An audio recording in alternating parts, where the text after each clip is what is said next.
And now the next case. All parties in the matter of Dowling versus Shelley.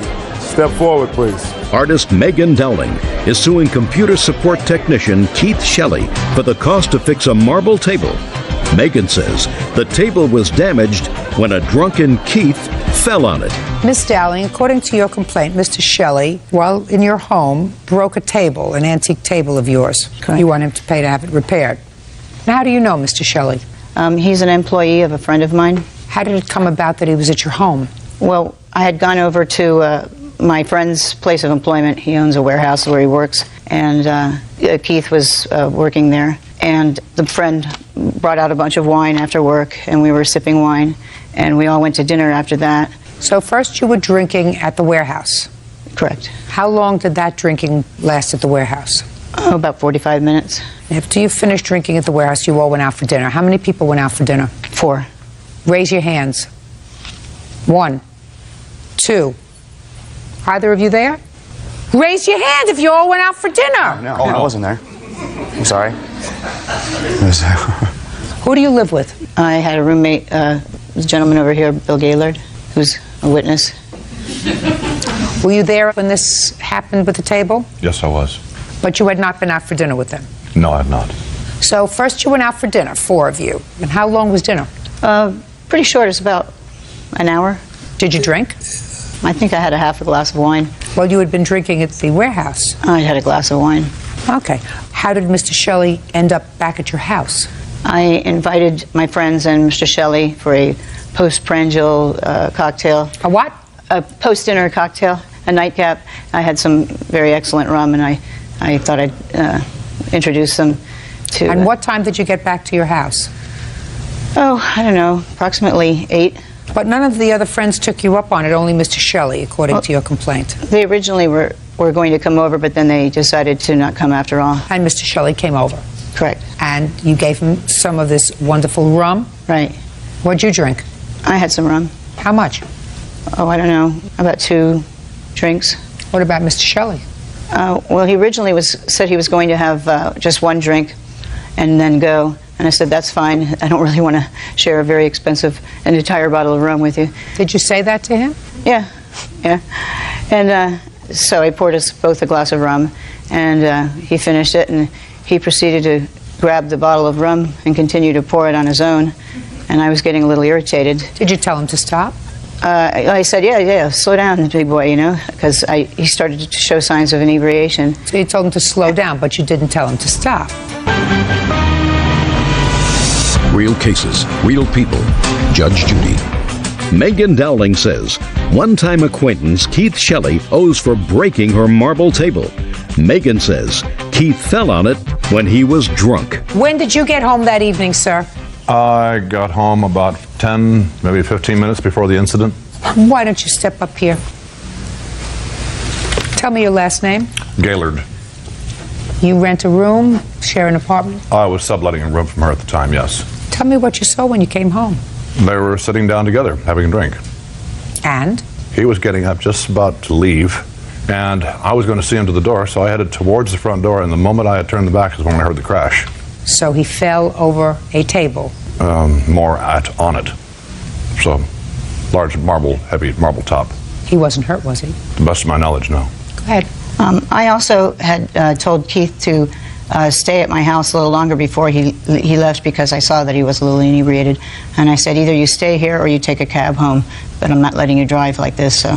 Right, because you know what could happen? I could get sued, and he could hurt people. You're right. Yep. You could get sued if he drove and hurt people. I'm well aware of that. Because you served him alcohol in your house. That's correct. So if you know, Miss Dowling, that if you serve someone alcohol in your house and they become inebriated, and if they go out and if they get into their car and if they injure somebody, you can be liable, right? Yes.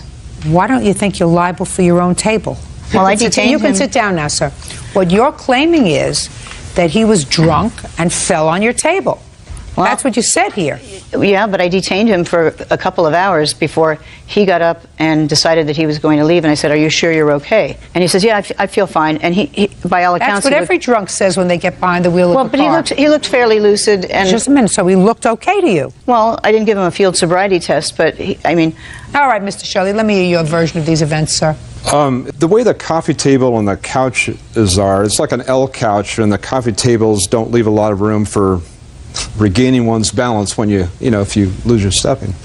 Right there at the corner of the coffee table, the rugs, there's like rugs on top of the wall-to-wall carpeting. And I tripped on that. That could have happened whether I was drinking or not. And as I started falling, she starts yelling at me. Nothing about, "Are you okay?" Just as I'm losing balance, she starts yelling. And of course I went down on the table. It was some kind of antique thing, I'm really sorry that, that happened, but... Well, let me ask you this question, Mr. Sure. Shelley. Because I believe that you're probably sorry it happened, and I believe that Ms. Dowling is partially responsible. Did you ever say to her, "Listen, let me split the cost of fixing this table with you"? I don't recall exactly, Let's say, put your hand down, Ms. Dowling. Let's say you didn't say it at that point. Mm-hmm. Would you think that that's reasonable now?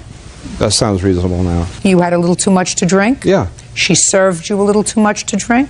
It was right there on the coffee table. Maybe if she served you a little too much to drink. Yeah. So what's wrong with that, Miss Dowling?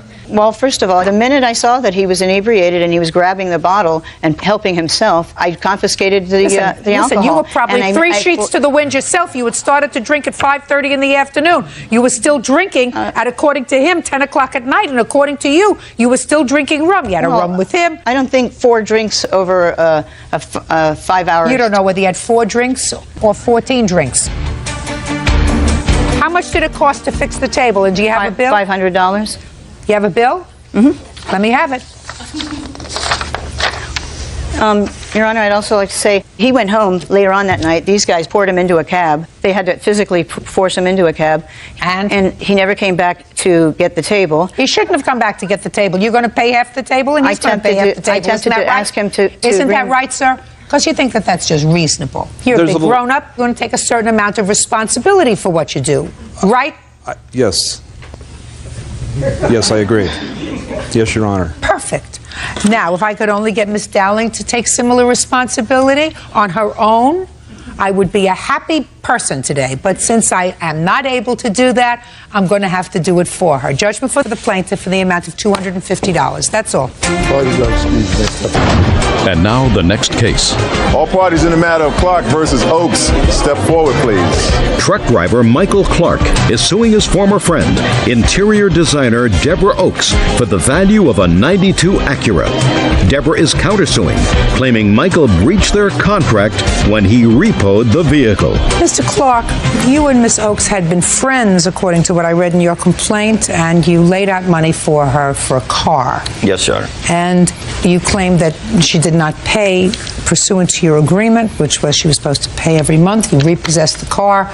She refuses to sign the title over to you, which means that the car is virtually worthless to you. And you want her to either sign the car over to you or you want the value of the car. In addition to some rental for the time that she had it, she was renting a car. Just a sec. I didn't ask you for the whole story. Sorry. That's about what your case is. Yes. Ms. Oak says that she was not in default of her payment, that you repossessed the car prematurely, and that she is counterclaiming for $5,000 for a whole bunch of nonsense, because she says that by the time you repossessed the car, then she didn't have a car and she couldn't get to work. She lost her job. She lost her life. She had to rent a car, which she wouldn't have had to rent if you didn't repossess the car. That's your counterclaim. Right. How long had you been friends? A few months. Where did you meet her? Through a mutual friend. Did you have a dating relationship? No, we just hit it off. I felt that we were going to be very good friends. I was interested in dating her if it came down to that. If it didn't, that was fine. But shortly after we met, her car took a dive, and she needed a vehicle. She rented one, and over the course of about a month, she claimed she paid about $3,000 for a rental. I thought that's ridiculous. I've got this money sitting in the bank. Why don't I loan you the money for a car, but get you a car. If you can pay that rental, you can pay me back. And so we went out shopping for a car. We found one we really liked, and she was supposed to have half to a third of the money within a week from her father, who was going to help her with it. That never materialized. When was the car purchased? Car was purchased on December the 4th. On December 5th, Listen to me, Mr. Clark. I work much better when I ask the questions. okay, Purchased the car on December the 4th. Now, Ms. Oakes, it was your agreement that payments were going to be made directly to Mr. Clark. Yes, it was. In what increments? A minimum of $200 per month by the 15th of each month, beginning in January. And you made a written agreement with regard to that? Yes. I'd like to see the written agreement. Well, this is the original. All I want to see is the original agreement that you signed with him.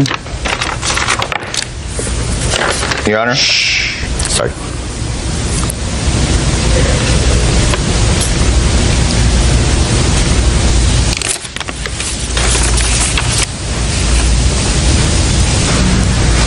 You know, Miss Oakes, I don't like it when somebody plays cute with me because it suggests that you think that you are smarter than I am. And he knows that that's a very dangerous thing to do because it is highly unlikely that that's true. You have a typed agreement, and your typed agreement says that the money is to be paid on the 15th of each month. Yours has, in your handwriting, starting in January. Because we had a verbal... I'm speaking. His copy doesn't have that. Mr. Clark says that you didn't make the payment in December. He waited until the first week in January. and he took the car back because you had breached the agreement. Your defense is that according to your agreement, it wasn't supposed to start until January 15th. So therefore, you were not late in your payment. But you wrote that in, and it's not in his contract. That was to our verbal agreement. Those were my personal You don't notes. have a verbal agreement other than that which is contained within the four corners of this contract. Who's got the title? I do, Your Honor. Can I see it, please?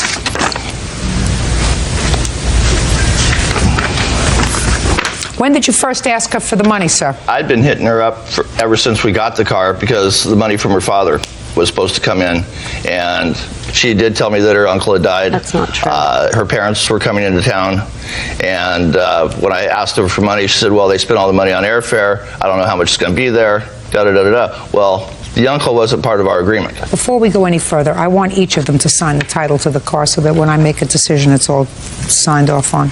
He under his, she under hers, and then give it back to me.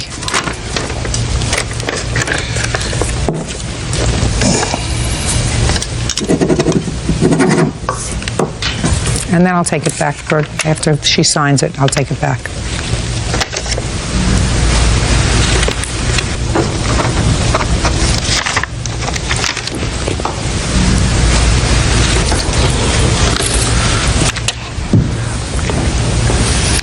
On what date, Mr. Clark, did you take possession of the car? It was on the 10th of January, and I was assaulted in doing so. How were you assaulted, sir? She came out, I put a club on it because she was blocked in, so I couldn't get the car out. She came out, when she saw the club, she became irate, saw me in the parking lot next to me and started yelling at me. And I walked over, tell her she's late, she's default on the loan. And that's when she turned around and cold cocked me. Her ring caught my cheek, drew blood. At that point, I figured... Did you file a police report? No, I did not. Why not? I was at the desk to do it, and the police called on my cell phone. I answered it. They asked me to come back to the scene. I went back there. I asked to have her arrested. They wouldn't arrest her. They told me they were going to arrest me. And I explained to them it was my vehicle. We spoke to the watch commander. Watch commander told them that they can't arrest me. Now, would you give this, please, to Mr. Clark? Now, Ms. Oakes, I'm going to hear your counterclaim. In rebuttal to what he has said here, first of all, I offered that day when he came to my office. You mean on the 10th of January? Exactly. Caused a total scene. My boss was the one who called the police. Okay. Because of his reaction. Now, I offered him that day to pay him $500. He would not accept my money. Ms. Oakes, he had contacted you prior to that to make a payment in December. And if you had the money, why didn't you make the payment in December? Because he did not ask me for the money at that time. And as far as I was concerned... What did he ask you for? Shh. What did he ask you for when he contacted you in December? Do you want to go to lunch? Is that true? That's an absolute lie. Okay, let's hear the rest of your counterclaim. As a result of him taking the car, I've had to incur rental fees for Well, the you car. had rental fees before that. Yes, I had. So that even prior to this, you were renting a car. It's not as if you sold a car in order because he gave you the money for this car. Do you understand what I'm saying to you? Yes. At the time that he came to me with this offer of buying the car, I had another option. I chose not to go with that option, which was what? To get a car with somebody else. What do you mean get a car? Why don't you get a car by family friend was yourself? going to loan me their car. Miss Oaks, grow up. You have a car now? No, I don't. Well, get one. Yeah, I'd like to if I had the money. Get one. But I've lost my job. What do you want from because him? of him, I lost my job. Because I don't have a car to go to and from work and to do the responsibilities I have throughout the day at my business. Why don't you because rent he gave me no notice whatsoever and took my car out of the parking lot. You just to say, listen to me. Because Miss I lost Oaks. my job. Miss I Oaks, took on I'm salary speaking. for Don't it. speak over me. How much did the rental car cost you for the month prior, from November 5th to December 5th? How much did it cost you? A couple $1,000s total. Well, he just saved you a couple of $1,000s by not having to rent a car for that entire month. The reason he chose to bring this up to me and offer me this deal was because I had turned in the rental car that I had previous to this because I could no longer afford it. That was what happened. How old are you? How old are you, my dear? 32. 32. Take care of yourself. I'm Mr. trying. Clark, you now have the title. You can now go and sell the car. Do you understand? Thank you, Your Honor. Probably have to sell it at a little bit of a loss. It'll teach you, you know, you got to think with your brain, this part of your body, I realize not any that. other part of your body. Do you understand? You think with this part of your body. Miss Oaks, you're 32 years old. Take care of yourself. Counterclaims dismissed. That's Thank all. you. Parties are excused. You may step out. This case number 478 on the calendar, the matter of Avila versus Johnston. Parties have been sworn in, Judge. You may be seated. Ma'am, have a seat, please. Miss Avila, this is your former boyfriend, and according to you, you made a loan to him in an amount in excess of $5,000 to pay for an attorney because he was involved in a divorce and a custody dispute with his, I assume, now former wife? Not quite. Not quite. So you're still involved in this custody and legal dispute? She was difficult then and still is. I don't know who's difficult and who's not. When were you married? August 96. And you have children? 1. How old? 8. When did you leave your wife, or when did she leave you? I moved away and we separated in 2003. Did you meet Miss Avila before or after you left home? Oh, well after. According to your complaint, the money that you loaned to him was in February of 2004. Is that right? No, Your Honor. Which was when? I took out a personal loan in my name May 6, 2004. And tell me the circumstances surrounding that loan. I gave Jake a cashier's check, which I have here, and a copy of the personal loan I took out to get the funds to loan to Jake. Okay. Tell me about the discussion that you had prior to your executing this personal loan with regard to what the money was needed for and whether or not you would, in fact, take out a loan and lend him the money. Jake's ex-wife had filed for divorce in February, so he had 90 days to respond to that, and he was running out of time. He had no other resources of money available. Was he working? No, Your Honor, he was not. He quit his job in March. Why? Didn't like the job. Well, if you quit the job in March of 2004, how were you paying child support? Well, I had unemployment coming in. How much was your child And support? at that point, I wasn't paying child support any longer. I'd paid. I was told to stop paying by my attorney because I'd been paying to the tune of $4,700 a month for all bills for everything ever since we had separated. I paid for everything, Your Honor. What did your wife do for a living? She works at a counseling center at a university. And what kind of work were you doing? Factory rep. What does that mean, a factory rep? Worked for a major manufacturer selling their products. When did you go back to work? October 10th is when was my hire date. So you had no more money in May of 2004, and you needed money for divorce. Correct. So tell me about the discussion that you had with Miss Avila. Were you living together at the time? We weren't living together. I always kept my own place. I stayed over at her place quite a bit, though. Okay, so tell me about the discussion that you had with her. We went through a lot. I don't. Listen. Initially, You know, I got things to do. I'm not interested in your personal matters. I want to know I what you understand that, said to Your her and what she said to you about the money. Okay. I had done a lot for her, and she felt that she wanted to repay me Don't back tell me with a what she gift. felt. Listen to me. First, I want to know what you said to her. Something like, "Wah, I just got served with these divorce papers, and I have 90 days in which to respond to these divorce papers. I need a lawyer, and I have no money." Do you understand what I'm saying to you? Somehow that had to happen before she had feelings that she wanted to help you. She had to know about the service of the papers and that you needed money for a lawyer. Do you understand? Yes, I do. So let us start with there. Okay. Good. She was witness to me getting the papers, and she knew I was trying to Don't tell me what she knew. She was a witness to you being served. Correct. Where were you served? At my place of employment. You mean she was picking up for lunch? What was she doing there when she was a witness to you? I brought the papers over to her house that evening. Then she wasn't a witness to you being served. You see, you gotta be very careful what you say to me. She was not a witness to you being served, sir. You brought the papers home that night. And then you whip them out of your pocket and you say, ta-da. I got served today. Ah, there you go. I got served today. And she said to you. What are you going to do about it? And you said to her. I'm going to try and get the funds from a family member or possibly a loan. What family member was going to loan you money? My sister. Did you ask your sister? No. Why not? Hadn't got there yet. And she said to you? She asked what I had done, and I looked into getting my own loan. Unfortunately, my wife at the time had scrapped a lot of our credit in the meantime. So you were prepared to take out your own loan because you knew you had to have a lawyer, right? Yep. But for the fact that your ex-wife, or your wife, soon-to-be ex-wife, who she didn't know at the time, right? You didn't know her at the time. Not personally, no, Your Honor. No. But for the fact that she had scrapped your credit, you would have been able to get a loan and thoroughly anticipating paying it back. Sure. Of course. You can take out a loan without paying it back, right? Mm-hmm. So tell me about the discussion where you said to her, well, if you take out a personal loan, because you knew she was taking out a personal loan, right? Just like you were going to take out. What are you looking at me like I'm talking a foreign language? I'm still talking English. I'm still talking English. You know, the concept isn't very hard.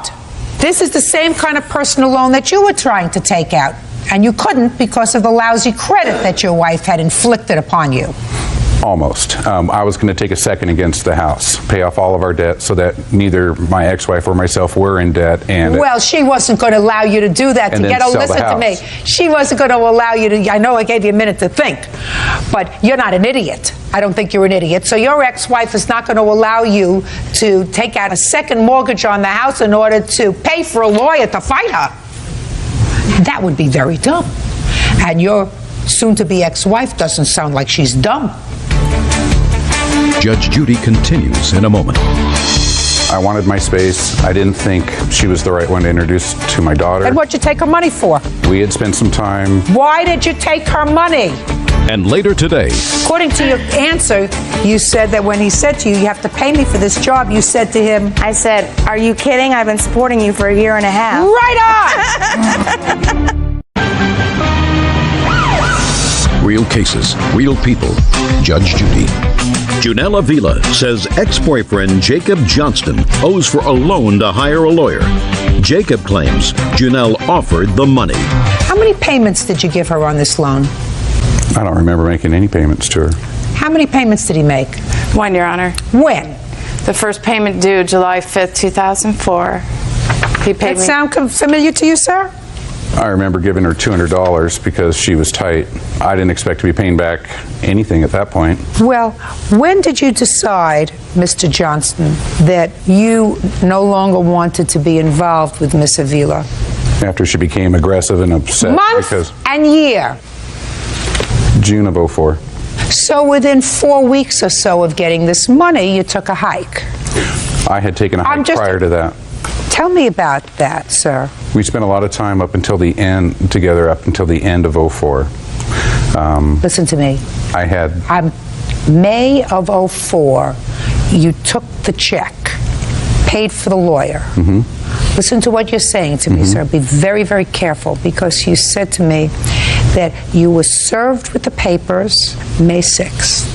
So You took the papers and you brought them home and showed them to her and said, gee, I got served. So at what point had you broken up prior to that? Okay, so at the end of 04, December, I had stopped spending nearly as much time with her and told her that I needed more space, and I didn't Well, what think- was June of 04 that you just told me about, sir? 3. Shh. Or What was- 03, excuse me, I'm sorry. Thank you for correcting me. We weren't You're spending talking nearly as much about in time. December of 2003. Go ahead. I wanted my space. I didn't think she was the right one to introduce to my daughter. Then what'd you take her money for? We had spent some time Why did you take her money? because I'd helped her out through a lot of difficult times, and she asked if she could give me the money because of all the help I had given her. Is that right? No, Your Honor. See, I knew I was going to let you talk. Let's talk about character. You're not supposed to use people, Mr. Johnston. It's never my intention to use it. It was. When you put someone in debt in order to satisfy your need, when you have no legitimate intentions, because she had legitimate intentions, she still cared about you, right? Yes, Your Honor. I still cared about her, too. That's not what you just told me. You said listen to me, I needed my space. I didn't think she was the one to introduce to my daughter. All of those things, then you don't put her in debt. And once you're back to work, and if you did stop seeing her 4 weeks later, you say, Janelle, listen, at the time I really needed the money. I thank you for taking out this personal loan. I don't want you to be behind the 8 ball. I'm going to pick up the payments because I had thoroughly intended to take out a loan myself to pay a lawyer. And since I couldn't get the credit, you were great to help me out, but I'm going to take over the payments. We're no longer together. We're not related to each other. I'm not going to see you anymore. I'm moving on with my life. I don't want you to feel as if you've been put upon. Do you understand? That's being a moral person.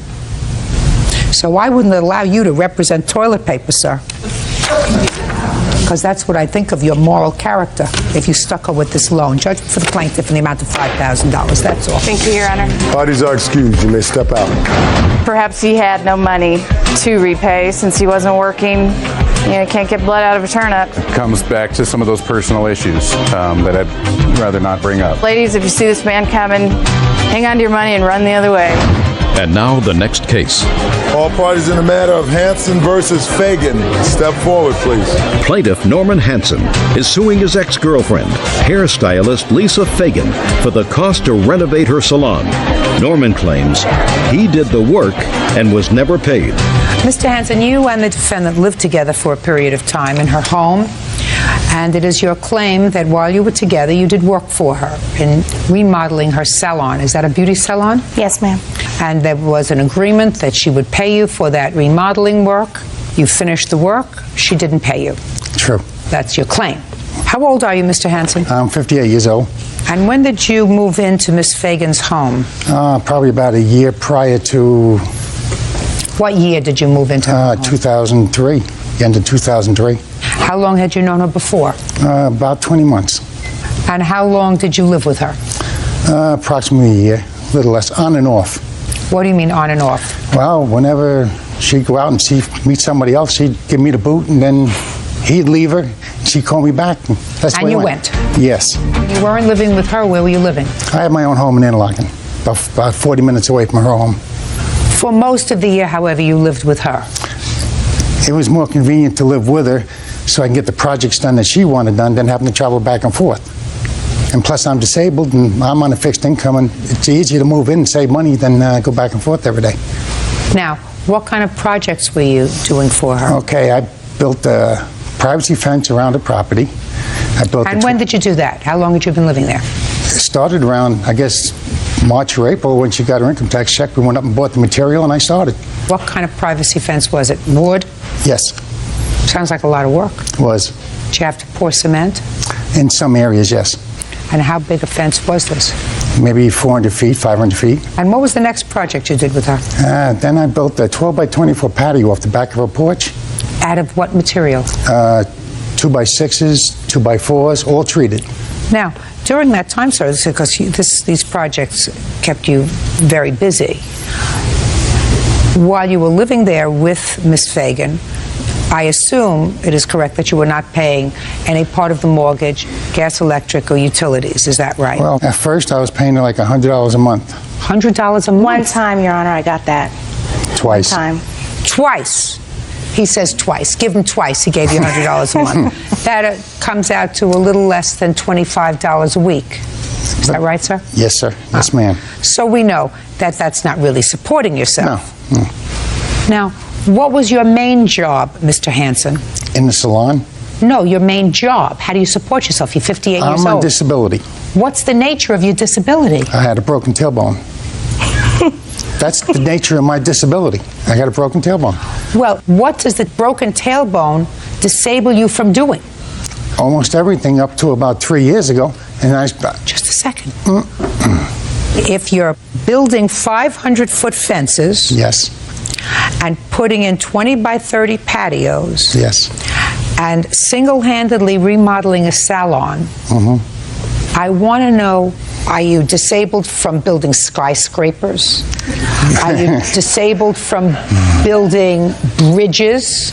He's lying, Your Honor, to get money from the government. That's what he's Well, I'm trying to figure that out, Miss Fagan. I don't believe You this. get disability from whom, sir? I get it from the government. How much do you get? I get $579 a month. And when did you start to collect that? 94. But now you're not disabled anymore. I'm still disabled. No, you're not disabled anymore. You just told me you weren't disabled. You just told me that you Ma'am, I did just told you construction work.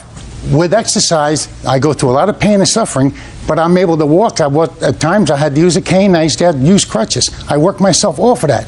Good. Well, that's good. That's wonderful. Get a job. How come you don't tell the government you don't need their charity anymore, sir? It isn't charity.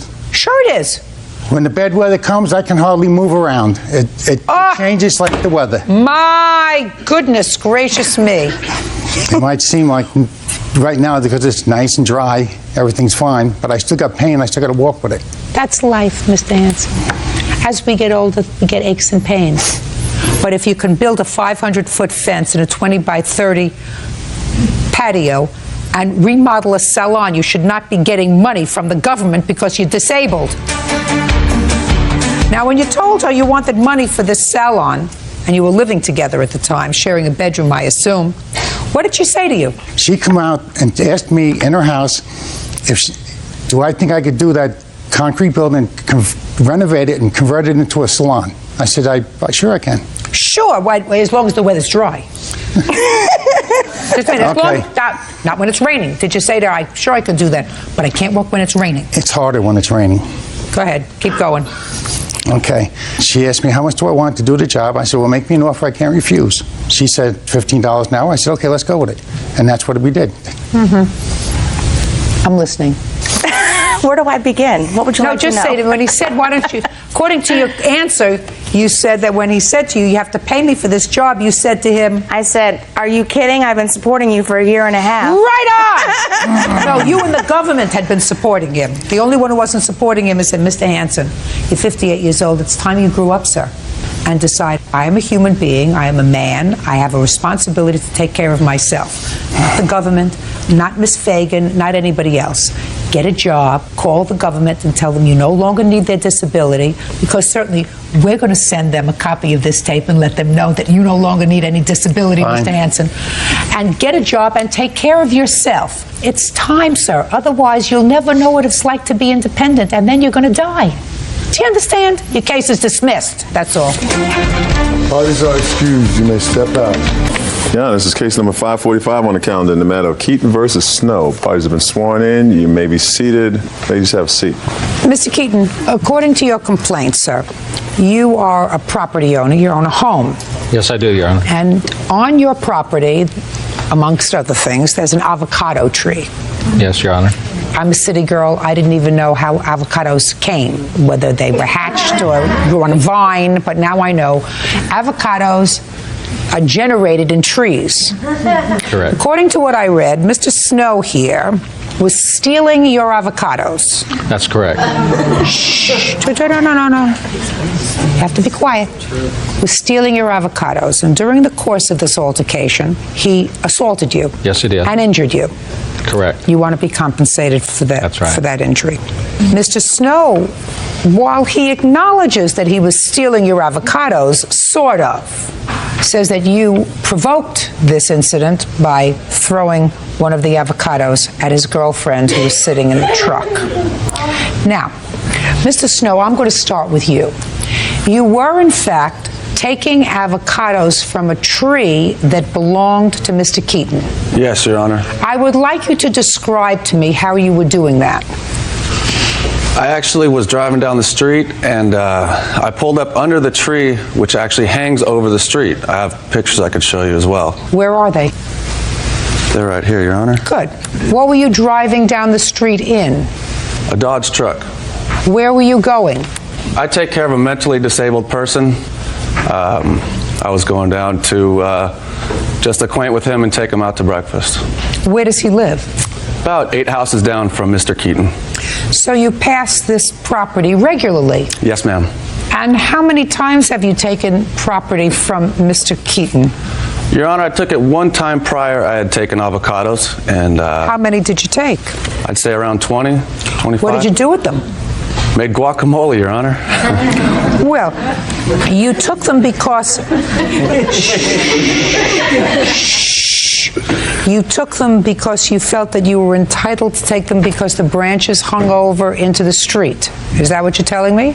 Somewhat, Your Honor. It was really easy for me to stand in the back of my truck. I didn't get out and climb into his tree from his property. I merely parked my truck in a legal manner and stood in the back and reached up and picked the avocados. Okay. Did you know it was the wrong thing to do, sir? Yes, I did. Very stupid. So you knew it was stupid? I knew it was stupid. And you knew it was wrong.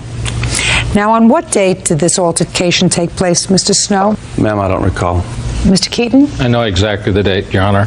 February 29th, 2004. It was a Sunday morning, about 10:30. Now, you were going to see this person that you take care of?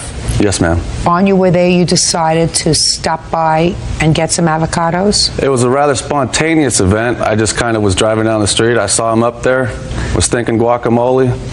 Didn't think it was much of a big deal. I didn't think it would blow up into this and get us out of control as it did. But you didn't just take 1 or 2 avocados, Mr. Snow, did you? No, I think I probably had about 20. Tell me how you got them. I pulled under the tree and I stood in the back of my truck and I was pulling them off. And I had actually, there was a branch hanging down so low that I climbed up into the tree. This time you actually... So this This time you actually trespassed... From my truck, I grabbed a branch and I climbed into the tree and I was picking them off and throwing them onto his grass, actually. Now, Mr. Snow, let's say you're walking along the street and you could pick your hand up and you could pull down an avocado. Still, it belongs to somebody else, but you're taking one. But you didn't take one, you were a pig. Yes, ma'am, I was a pig. Oh, yeah, I can't even walk up a sweat with this guy. Perfect. Happens sometime. Yeah, I know. Okay, so you're home and you hear something going on outside. You walked outside. What did you see, Mr. Keaton? Well, actually, I didn't hear anything outside. I had a job to do for a friend across town. I was going to cut some tree roots out and remove a stump for this lady. This is not particularly germane to the case, what you were going to do across town? No, but it's setting up the point that I'm walking to my truck with my tools to put into the truck. His truck was partially blocking the driveway with his passenger sitting in the front seat. And as I decided, well, I better ask her to move the truck, it started raining avocados from my avocado tree. And that's when I noticed Mr. Snow in the top of the tree, but I'd say at least 16 to 20 foot high into the tree, standing on branches, leaning on others, picking avocados as fast as he could. And at one point, I thought it might be necessary to retrieve his license plate number. By the time I got to the back of the vehicle, he was coming thumping down onto the grass, jumped out of the tree. How far he jumped, I have no idea. I'm surprised he didn't hurt himself. But I indicated that he had not seen or paid attention to my 3 no trespassing signs. What did you say to him? I told him to get the hell out of my tree. Okay. And if you would like to see some of the signs that I have here that depict what was right in line with the cab, not only of where he parked or where his passenger was sitting, they're clearly marked. Keep off the tree. Keep going. And then at that point, he did offer $3 for... No. So far you told him to get out of your tree, and he did. Yes, so and let's go back to the conversation. Get out of the tree. You heard him jump down from the tree. Then what happened next? Well, I think I demanded payment at 50 cents a piece for those avocados. Exactly. What did you say? If you remember, tell me what you said. I know I asked him for 50 cents a piece for the avocados. He did bring his wallet out and says, I can offer you $3. That's all I have. I says, you've really picked more than you can afford to pick. And I think maybe this is time where you should meet the sheriff department. Well, he slowly bent down and decided, well, I'm going to pick your effing avocados, old man. What are you going to do about it? Is that what he said to you? Absolutely. Is that what you said to him? No, ma'am. Judge Judy continues in a moment. He didn't hit your girlfriend. Yes, he did. Bull. Bull? Bull. That's exactly what I said to you. As bull. Bull what? As in baloney. Real cases, real people. Judge Judy. Kenneth Keaton says he was assaulted by Dustin Snow after he caught him stealing avocados from his tree. Go ahead. And there's no way I jumped 20 feet out of the tree. Okay, so you jumped out of the tree because you knew you were doing something wrong. I knew I was doing something wrong, Okay, so I got down to confront him, and I was very rational and patient with him. I said, okay, I'm sorry about this. I said, well, what do we do here? Because I don't want any trouble. He said, you leave your truck and your girlfriend here, and you walk your ass down to the bank, and you get me 50 cents for every avocado. Well, so far he didn't know that you didn't have enough money to pay him. Well, so he didn't know. He didn't know. Yeah, this was. No, just a second. About 15 minutes. Just a second. So you must have taken out your wallet and went to give him some money, and said, "This is all I have." Yeah, because I didn't want any problems. Just a second. Yes, ma'am. And he said, "Well, that's not going to do it. You picked 20 avocados." And then, according to you, he said, "Well, you're going to leave your truck and your girlfriend and go to the bank and get me some money." Walk. He wanted me to walk. Walk, right? Like you were climbing the tree. He wanted you to walk to the bank. Yes, ma'am. Good. What happened next? Come on, I'm still waiting for a rebuttal to what he says that you told him that day. About the effing avocados that he said? Yes. I don't recall saying that at all. What do you recall saying to him? I recall being very rational and patient with him, saying, hey, look, buddy, I don't want any problems. I pulled out my wallet and said, look, this is all I have is $3. I'll even leave this. I made a pile of them right there on his property. I set them aside. I said, here's your avocados. Here's $3. I'm not gonna leave my girlfriend in my truck here, walk however many miles to the bank. I absolutely agree with you. Go ahead. And I said, he had my driver's license number. If he needed to get the police going into it, he could have. So what'd you do next? After that point, it got kind of stupid. We were sitting there just saying, okay, well, you do this, you do this. I said, I'm not doing it. I went back and forth. I said, okay, that's enough.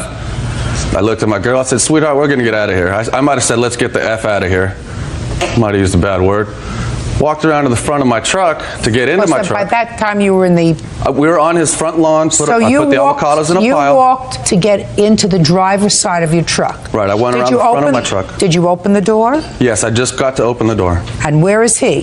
He is sitting directly point blank in front of the passenger, which is my girlfriend. Okay, so he's sitting there. Oh, not sitting, standing.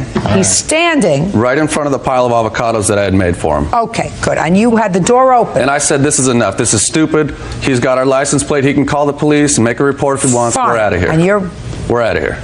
Keep going. And then as soon as I went and opened my door, I hear loud thumps. And I look across, and I kind of look through the console of the car. And there was at least 3 avocados, at least 2, probably 3 thrown. I have dents in my truck. It was point blank at my girlfriend. I have pictures of the dents if you would like to see them.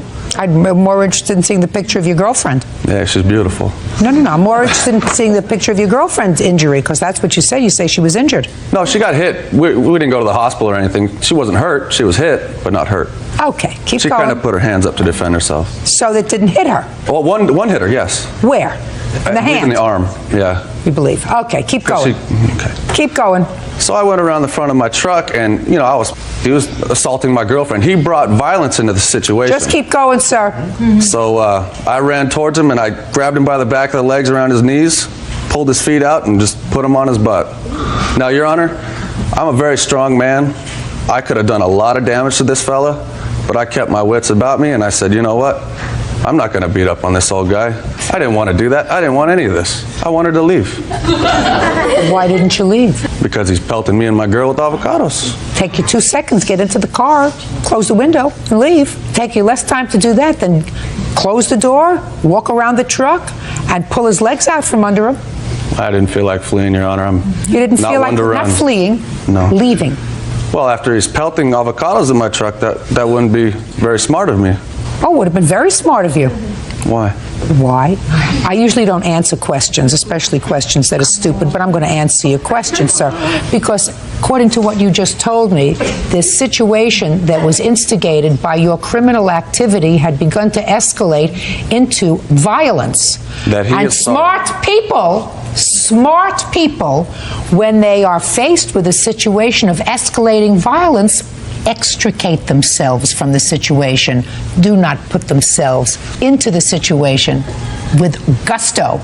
Most people don't, but I did.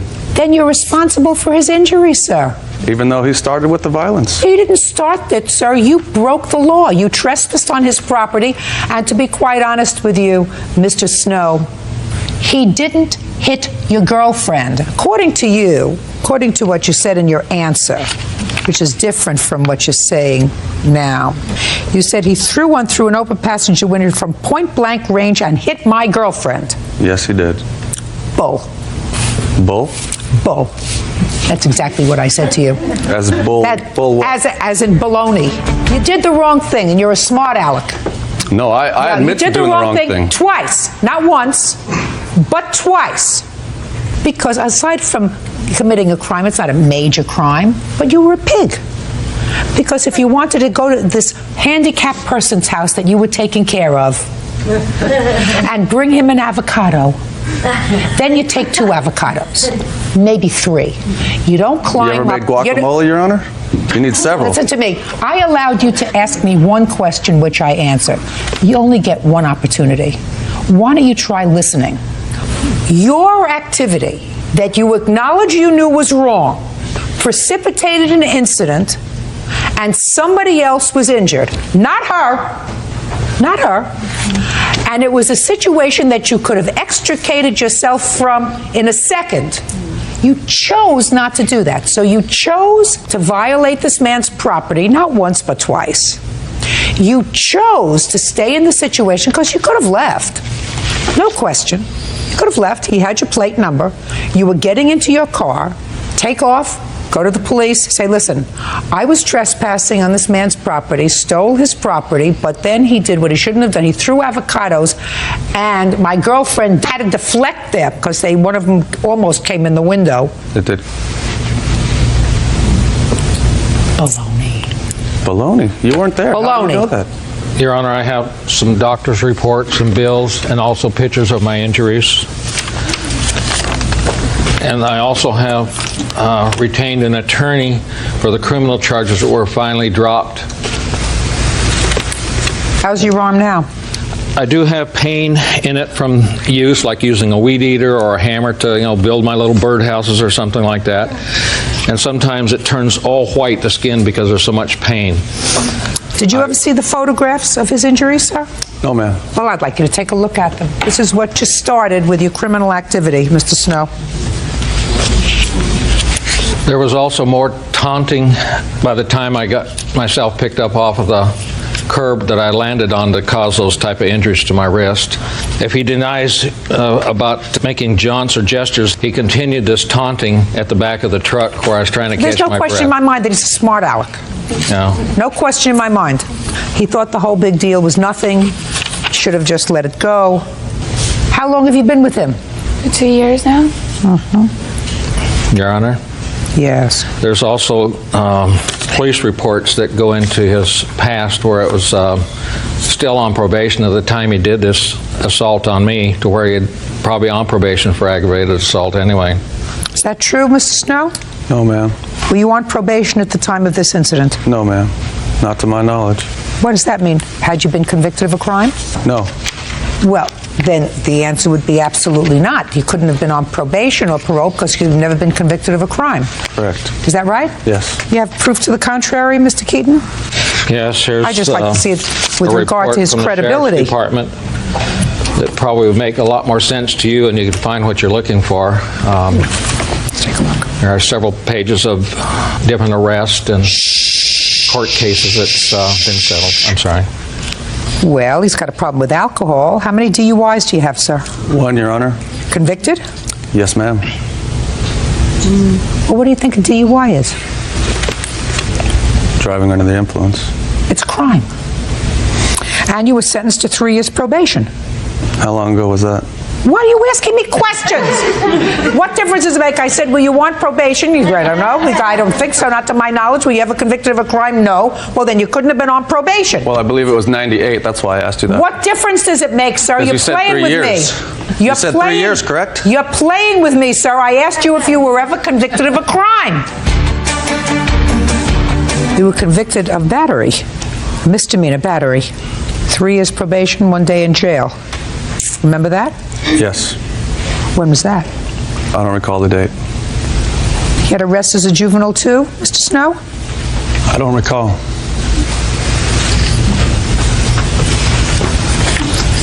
There was one conviction for DUI, but it covered 3 cases.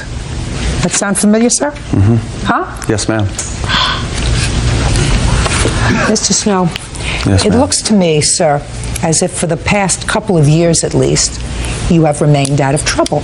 Yes, ma'am. What's the matter? It was too long a period for you? No, ma'am.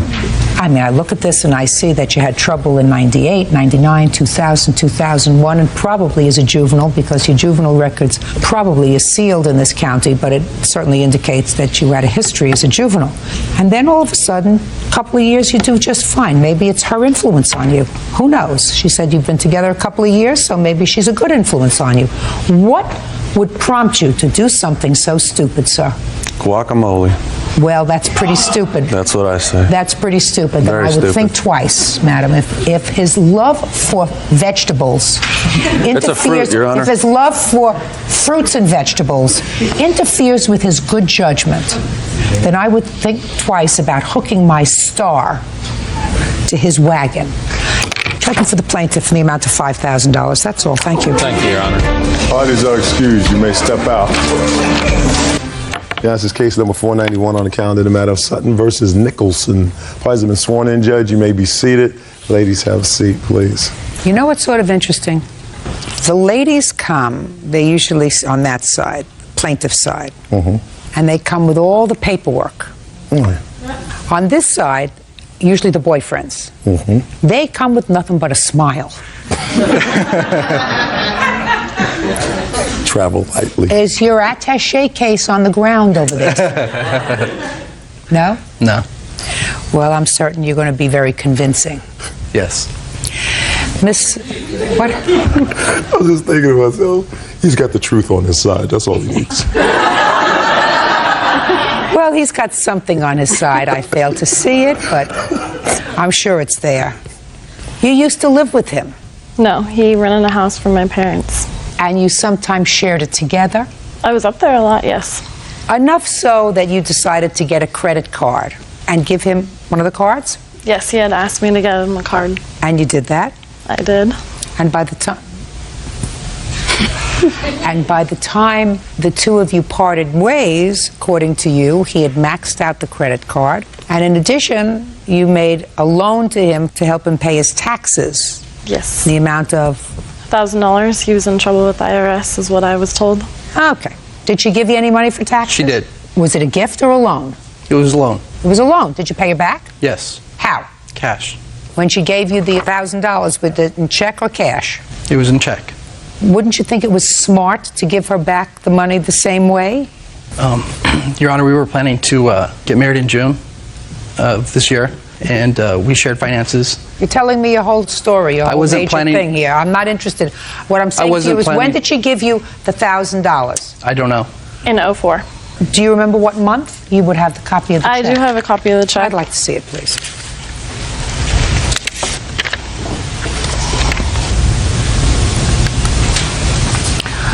Tell Tell me when you decided to get married, sir.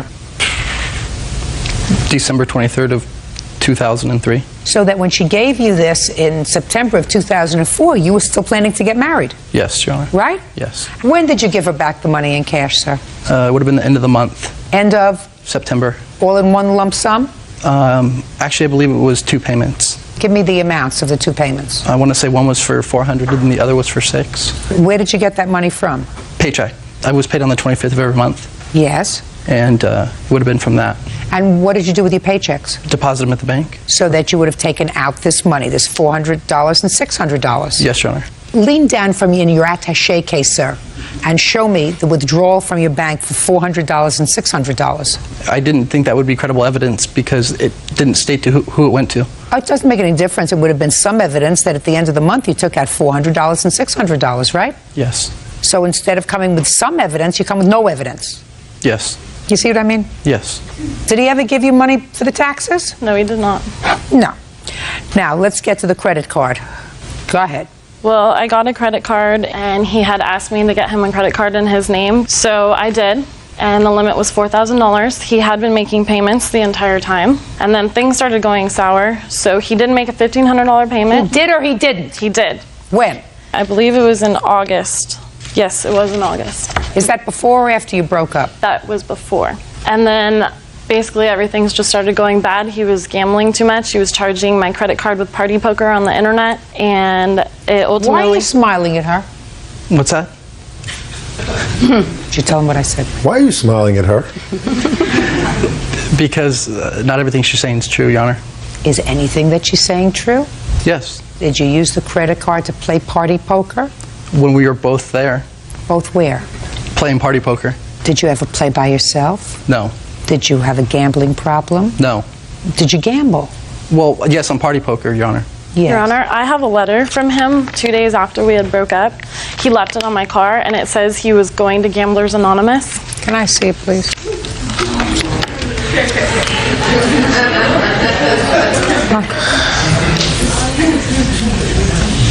He says he apologizes for his actions on Friday night. This was in October. He embarrassed you at your place of work. What did he do? He came to my work. He got really drunk. I don't really want to talk about it, but he decided he was going to tell me he was going to commit suicide. I had to call the cops on him, and they took him to the mental health. I'm starting Gamblers Anonymous, effective tonight at 7 p.m. in Ventura. Were you successful? I never wrote that letter, Your Honor. I do have another letter with his writing, talking about his anger problem. You never wrote this letter? No, Your Honor.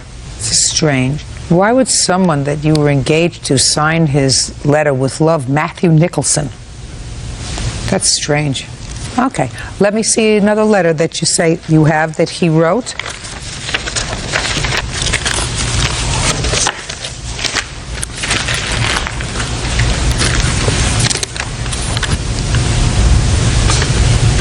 Take out your wallet, Mr. Nicholson. Take out your driver's license.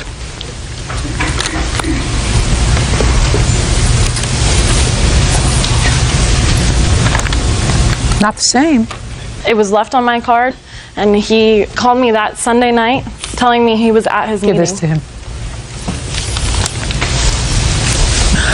No, but the handwriting on this check is very similar to these letters. No. Similar. I'm not a handwriting expert, but similar.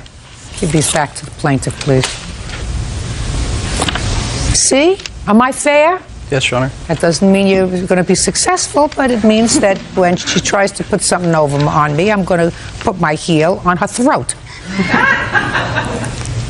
Don't ever do that again. I swear I didn't write that letter. Well, he didn't. Okay. I don't know who did, but he didn't. Judge Judy continues in a moment. Kevin Jewelers. That would be a pair of diamond earrings, which she still has in her possession, Your Honor. Well, that was a gift. You didn't expect her to pay for a gift. What's that? What word didn't you understand? And later today, He proceeded to grab the bottle of rum and continue to pour it on his own. He started to show signs of inebriation. Did you tell him to stop? I said, yeah, slow down, big boy, you know. real cases, real people. Judge Judy. Nikki Sutton says ex-fiancé Matthew Nicholson owes for credit card charges and a loan to pay back taxes. Nikki claims Matthew has a gambling problem. Now, let me see the credit card stuff. I want to see some of the things that were charged, please. This is the entire year that the credit card was charged. I have paperclip the statements I have received back from the merchants with his signature on them. He doesn't deny that he used the credit card. He said that she used it for things like buying furniture for the house, which you kept, going out, dinners, all kinds of things. So Your let's see.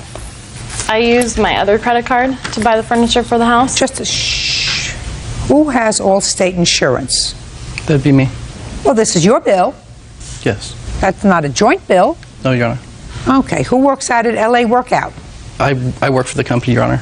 You work for the company. Well, that's yours, Yes, Your Honor. right? Yes. Total Eclipse Professional. What is that? I do not know, Your Honor. I believe that was for his tenting on his windows. That sound right? Yes, Your Honor. She said she was paying for that. Well, she didn't. You did on the credit card. How about Urban Home? What is that? I know what that's for. That's the bar that he has in his house that he split with the other roommate. That sound right to you? It's easy enough to find Sure. out. Yeah, I imagine it is, Your Honor. Well, so that's your bill, right? I'm just picking some of the big ones. Yes, Your Honor. Okay. Secret Garden Florist. When's your birthday? March. Did you have a fight or something in September? I don't recall, but there is a... Secret Garden Florist. Did you ever send him flowers? No. Did you ever send her flowers? Occasionally. Well, you don't expect her to pay for her flowers, do you? Now I do. No. Kevin Jewelers, $749.99 back in December. That would be a pair of diamond earrings, which she still has in her possession, Your Honor. Well, that was a gift. It was You didn't Christmas. expect her to pay for a gift. What's that? What word didn't you understand? No, I don't. Well, then that's your bill. That's so far the biggest bill that's here. Probably is, Your Honor. You see where I'm going on this, sir? I'm following you. She was paid cash for a lot of the stuff. Show me. I can't. If I Well, then that's your problem, quite frankly, sir. What's Adelphia? Cable company? $254? for the house that I was living in. That which you were she living shared. in? Correct. That it was your house? Yes, Your Honor. Okay. Who has a Verizon wireless bill? I have a Nextel phone, Your Honor. He had Verizon. I have proof that I paid my Verizon bills with checks. I have them all. You have them all? I have them all. Good. You see what happens when you come prepared? What's the balance on the credit card? The balance comes over $4,000. Miss Sutton, the only thing I don't like about your case, even though it's very well prepared, is those letters. However, maybe it's possible somebody else wrote them, not you. Possible, but not probable. Mr. Nicholson, you have to pay your debts, sir. She gave you $1,000 to pay your taxes. You have to pay that, and you have to pay these bills that are on the credit card. Judgment for the plaintiff in the amount of $5,000. That's all. Parties are excused. You may step out. I'm just glad it's over. I don't have to deal with her anymore, and I can move on in my life. We were planning on getting married, but the evil side of him came out. Now that this is done, I can completely forget about her. There's no animosity. I hope he has a great life. Auto body refinisher Steve Sadler is suing his ex-wife, student Anna Russell, for an unpaid loan and money he claims she stole. Anna says she owes Steve nothing.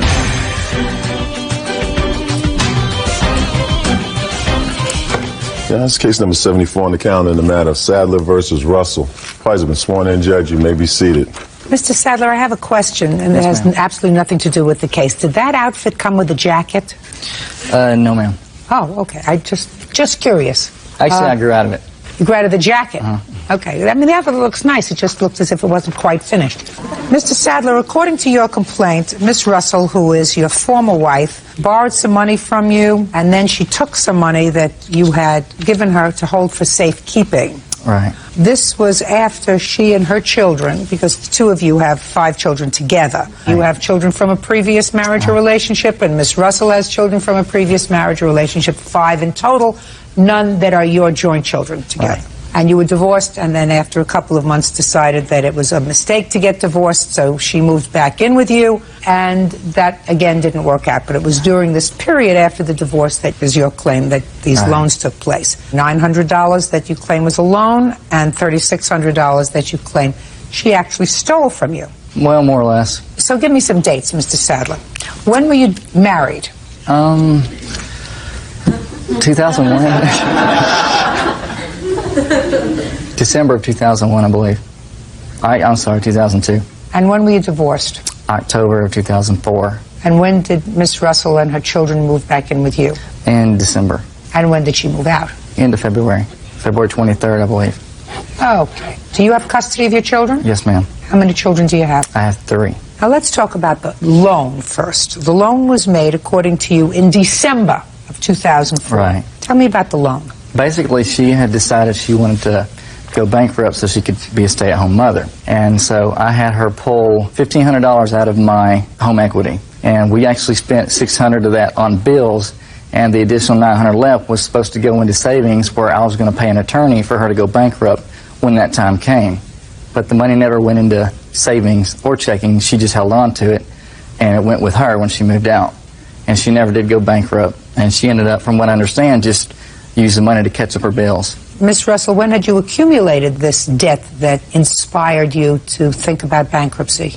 Most of my debt was acquired when we were married, and then also in some of our separations. But I've always kept my credit up to par. I mean, I had like 16 revolving accounts, no lates, anything. And during the time that we had discussed me going bankrupt for the family, I didn't pay my bills, and then... Could you look at me? Yes, ma'am. There's a simple question that I asked you. Okay. When did you accumulate the debt which inspired you to think about bankruptcy? Over time, between What period? 2001 through 2004. Credit cards? Yes, ma'am. 16 credit cards?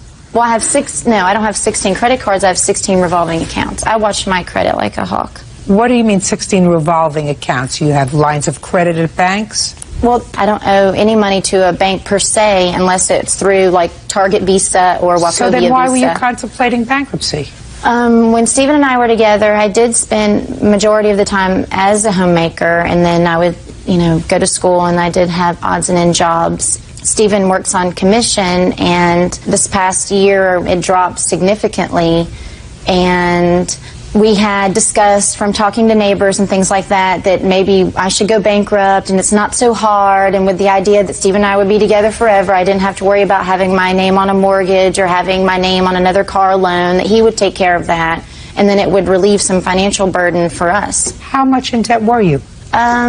We weren't going to go bankrupt on my car because my mom is actually a co-signer, or actually she's the primary for me on that, and we were going to substantiate. How much in debt are you? I don't know. I didn't add it up. I didn't go that far. I owe maybe $8,000 on my Target Visa, $6,000 on my Wachovia Visa, $2,500 maybe to Rooms to Go, and there's Sam's Club, Home Depot. I think I owe them like $2,000. What do you do for a living? I am a student. I moved home with my mom and wait tables and things like that. Your children live with you? Yes, they do. You get child support for your children? Yes, ma'am. How much? I get $125 a week. When was the last time you held a full-time job? I'm not really good with dates. Are you very good with jobs, is the question, Miss Russell. I'm sorry, what? You have 2 children? Yes. You have 2 children. Well, that's a full-time job, but I don't really necessarily How old are your get paid children? for that. I have a 13-year-old and a 5-year-old. Your 13-year-old takes care of herself? Himself. Himself? 2 sons. 5-year-old's in daycare? Actually, he's in pre-K. Now we talk about a full-time job. That's and what happens he's when actually you... a very difficult child, not that you want to hear it, because he has issues and he sees a psychologist and psychiatrist and otitis media and all those wonderful things. You still have to work, Miss Russell. Yes, ma'am. I mean, there are alternatives to stiffing a whole bunch of people who extended your I know, credit. that's why I wasn't 100% sure if I was going to do it. Okay, good. Now, let's get to the $900. So far, Mr. Sadler, I haven't heard anything about a loan. I heard that you put $900 away ostensibly for a bankruptcy lawyer. Right. And now I hear, Mr. Sadler, that there was discussion between you and your wife. Right. Although you were divorced, you were living together as a family again, about the viability of her going bankrupt to relieve the family of all of these bills so that there would sort of be a fresh start. You wouldn't have to be spending your money on that. Well, it was Right? more because she didn't want to work full time. Listen to me, sir. Were there discussions between the two of you, since you are now together as a family, that this was a viable option to relieve the family of these? Yes. Yes. Yes, it was. Judge Judy continues in a moment. So she was going to stiff the other creditors, but the one creditor that she couldn't stiff was her mother, because her mother's a co-signer on the car. You see how you get things, just let people talk and then it all comes together. And later today, I ran over there and tried to fish the fish out of the tank with a net and put them into fresh water, hoping that I could save their lives. They were kind of floundering around, but I mean, there was still some sort of life in them. And they all died? Yes, ma'am. real cases, real people. Judge Judy. Steve Sadler says ex-wife Anna Russell owes for an unpaid loan to retain a bankruptcy attorney. Steve also claims Anna stole money from him.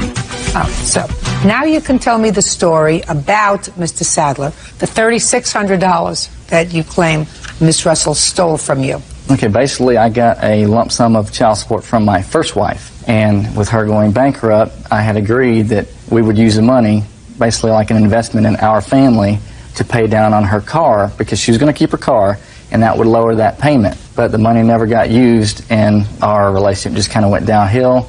And basically, I told her, I wanted to put the money in savings account because I wasn't sure where, our relationship was going, and I wasn't going to pay it towards her car if we were going to break up. Is that what you said to her? At the time you gave her, according to you, the $3,600, you said, I'm not putting it in a checking account. I'm giving it to you to pay off your car. But if we break up, I want you to give me back the money.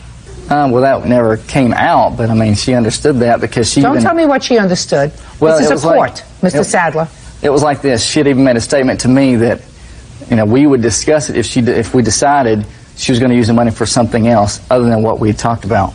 You talked about just paying down the car or paying down the credit cards? Well, first it was the credit cards, and then she decided to go bankrupt, and then it was, since she was going to still have her car, just use it towards her car. So she was going to stiff the other creditors, but the one creditor that she couldn't stiff was her mother, because her mother's a co-signer on the car. You see how you get things, just let people talk and then it all comes together. Good thing that they strengthened the bankruptcy laws in this country. Financial planning is not bankruptcy. People sort of think that financial planning is another term for bankruptcy. Okay, how much did you earn last year, sir? Last year I earned roughly $45,000. And how much do you get in child support for your 3 children? I get, for 3 children, I get $50 a week for 3. What does your former wife do? I think she works at a daycare at a gym, but she kind of goes in and out of jobs. That's the reason you have the custody of your children. Well, there were other reasons, but okay. Okay. Does she see her children? Not anymore. She's actually talking about getting for the summer because she lives in another state. Well, if she gets them for the summer, sir, if you agree to that, you tell her that you'll give her $50 a week for the 3 children. Actually, I'm not going to see how that flies. I wasn't going to give her anything. Right. Now, the $3,600 he gave you, under what circumstances? I think Stephen felt guilty because when we would break up, he would also spend money too. And he was taking out a line of credit towards the house. And even though we were a family unit, the money was only going to go towards his bills, but not help me with mine. And I think that he felt guilty, and that he said if he ever did get the money from Misha, which is the back child support, and I did raise the children for that time, that I could have it, because he considered it like free money. I can even remember when I was even at home with him and my mom was on the phone and he was saying if he did get the money, that I could have it. And I was like, Mom, you need to write down this date, because we didn't really know, because we have an up and down relationship. And I got it, Miss Russell. Okay. But he did give me the money and I didn't steal it. What did you do with it? I paid it towards my bills. And just to let you know, I didn't just want to go bankrupt. It was, he was even saying, you need to go bankrupt before these laws come into effect. It's going to be harder. Well, whatever. But I do In any event, Mr. Sadler, I don't hear anything about a loan, sir. I don't hear anything about a loan for the $900. And I read your complaint very carefully, which I don't buy. I'm going to tell you why I don't buy it. Your complaint, which you swore to, says, she wanted to file bankruptcy and asked for my help, so I agreed to loan her $900 to retain an attorney. Well, that's not true. That's even not what you testified to today, right? So that's false. Then you say, in January, I received $3,600 in back child support from my first wife. I cashed the check. I was afraid if I put the money directly into my checking account, I would spend it. So I gave the entire sum to Anna to put aside for us. Right. Now listen to me. In the previous paragraph of your complaint, you say she wanted to file for bankruptcy because she had spent money that she shouldn't have. And then you went on to tell me I agreed to loan her the $900, and then she went on a spending spree and spent approximately $5,000 on her credit card because she knew she was going to file a bankruptcy, so she might as well work up the credit cards, right? Now, a month later, as irresponsible as that is, right? So you would say this is irresponsible, right? Right. She was going to file bankruptcy, which means she didn't have money. So she said, I'm going to go out and jack up my credit cards, probably buying things, Christmas presents and things like that, month of December, right, sir? Well, but according to you, she did that, and that was financially irresponsible. So the next month you get the $3,600, and since you didn't trust yourself by putting it in your checking account, you gave it to Miss Responsibility to hold for us. Steve Sadler says ex-wife Anna Russell owes for an unpaid loan to retain a bankruptcy attorney. Steve also claims Anna stole money from him. I don't buy it, Mr. Sadler. I don't buy the $900 loan to your former wife, and I don't buy the fact that you gave her this money to hold for us. I believe that you gave her this money to pay down her credit card debt, and she owes you absolutely nothing. Zippo, nada, goodbye. Parties are excused. You may step out.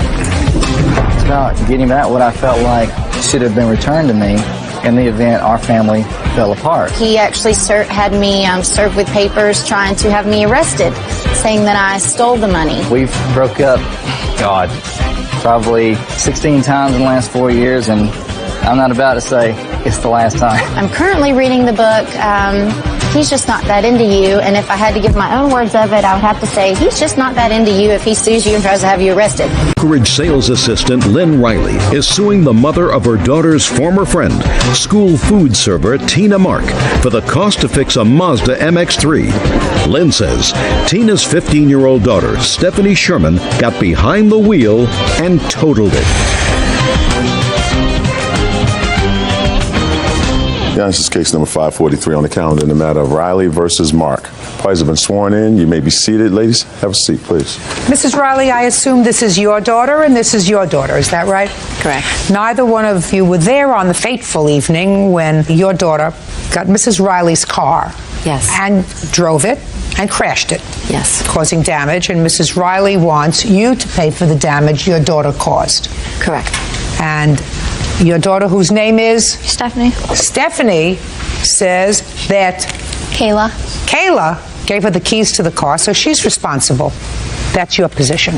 That's what I've been told. So now that I know what your positions are, and you look like two lovely ladies, you can sit down, and I'm going to have the girls right up there. All right, Kayla. Where were you, and what were you doing when you gave Stephanie the keys to your mother's car? I was at a friend's house. Name of the friend? Aaron. How old is Aaron? I think he's 18. And how many people were at Aaron's house? I would say about 10 people. How old were they? All around the ages between like 15 and 18. How many of them were drinking? I would say almost everyone. Did you see anyone that said, no, I don't drink? One of my friends, the friend who said that they were driving, did tell me that they didn't drink. And who was that? My friend Felipe. Who invited you to Aaron's house? Another one of my friends. Where were Aaron's parents? They weren't there. I think that he owns the apartment himself. So Aaron lives there by himself? Yes, ma'am. I think so. What does he do for a living, Aaron? He goes to school, and I'm not sure what his job is. He goes to college? He goes to high school. He's a senior in high school. What kind of alcohol were they serving? Beer. And what time did you get there? I got there approximately 10:30. What time did you get there, Stephanie? Probably like 9:45. Who did you come with? My friend Mike. Your friend Mike? Yeah. How old is Mike? Like 18. And he picked you up from your house? My friend Danielle's. Had you been drinking at Danielle's? No. You didn't start drinking until you got to Aaron's? No. I didn't drink there. You didn't drink anything? No. Had nothing to drink? No alcohol? I had no alcohol. And Mike, did he have alcohol? No.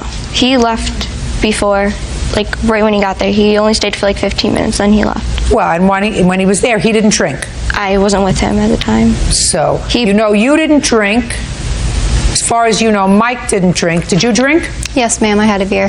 Who else didn't drink? My friend Christina. She didn't drink? No. Now, tell me, Stephanie, how it came about that you got the keys to Kaylee's car. Kayla got there a little while after me, and when we were standing there, standing where? In the middle, like the kitchen and the living room. And when we were standing there, there's only three people there who had cars. Michael had left, and Aaron, but he wasn't going to leave, and Kayla had a car. And there's a kid, Josh, there, and he needed a ride home. And Kayla said, well, I have a car. And she goes, well, I'm too cocked to drive. So we were standing there, and I offered. I was like, well, I'll drive. And she's like, will you really? And I was like, yeah. And she's like, okay. So why would you offer to drive? You don't have a driver's license. No, I don't. You certainly, according to you, weren't drunk. No, I was not. So there's no excuse for you saying that I'll get behind the wheel of a car when that's against the law. Well, I didn't want Kayla to drive because I didn't know if she was going to drive, so let Josh walk. That's what he has legs for. Yes, I know. Like Abraham Lincoln. I mean, I would like to hear all the rest of the excuses, Miss Stephanie. So we were standing there, and then Kayla showed me her keys, and me, her, and another friend walked outside to the car, and there's a couple of our friends standing outside, and they were smoking cigarettes. I got into the car, and I didn't want to go by myself, so I invited Christina and Felipe to go. So we got into the car, I started the car, and Kayla came out and talked to me, and she said, are you going to be okay to have your seatbelt on? And I said, yes. So she shut the door, and she goes, make sure you're back in 20 minutes. And I was like, okay. And I went to bring him home. So what you're telling me is Kaylee couldn't drive because she was too drunk? Yes. And you weren't because you didn't have any alcohol? No, I wasn't there for long. Okay. Miss Mark, you can stand up now. Now you can tell me why you think your daughter is not responsible. I don't think she's responsible because she doesn't have a valid license, and Kayla knew this. Okay. Now, when you get someone's permission to do something, and they are incapable of giving you permission, that's like having no permission. Okay. You can be incapable of giving permission because you're in a coma, you're mentally challenged, you are high on drugs, you're loaded on alcohol, but if you are in any way incapacitated, you can't give a valid permission. Let me give you an example. If you're out with a young man and he knows that you're drunk and he wants to have sex, and he does, and he knows you're drunk, and you say, I didn't give permission. He knew I was drunk. He knew I couldn't consent. He did this against my will. And you'd be right. Now, your daughter just told me that she didn't have anything to drink. Now, I don't believe her necessarily. But that's what she told me, because that's what the good story would be, that she didn't have anything to drink. That, by the way, Miss Mark, is a lie. Judge Judy continues in a moment. Your daughter has no reason to be in a situation where she can be high, drunk with a beer, and have keys to your car. And later today, I don't like it when somebody plays cute with me. It suggests that you think that you are smarter than I am, and he knows that that's a very dangerous thing to do. real cases, real people. Judge Judy. Kayla Riley says her former friend, 15-year-old Stephanie Sherman, wrecked her Mazda MX-3. Stephanie says Kayla gave her permission to drive it. She didn't have anything to drink. So she knew she was 15. She knew she had no permission getting behind the wheel of a car. She knew she couldn't get anybody else's permission to drive a car. Can't drive yours, can she? No. And according to her, she knew or believed that the reason she couldn't drive to give Josh a ride home was because she was drunk. Because that's what she just told me. She said, Kaylee said to her, I can't drive, I'm too, what, clocked, cocked, whatever it is. I'm too drunk. That's what the connotation was. So she was incapable of giving her permission, according to your daughter, who's lying, by the way. But I'll take it.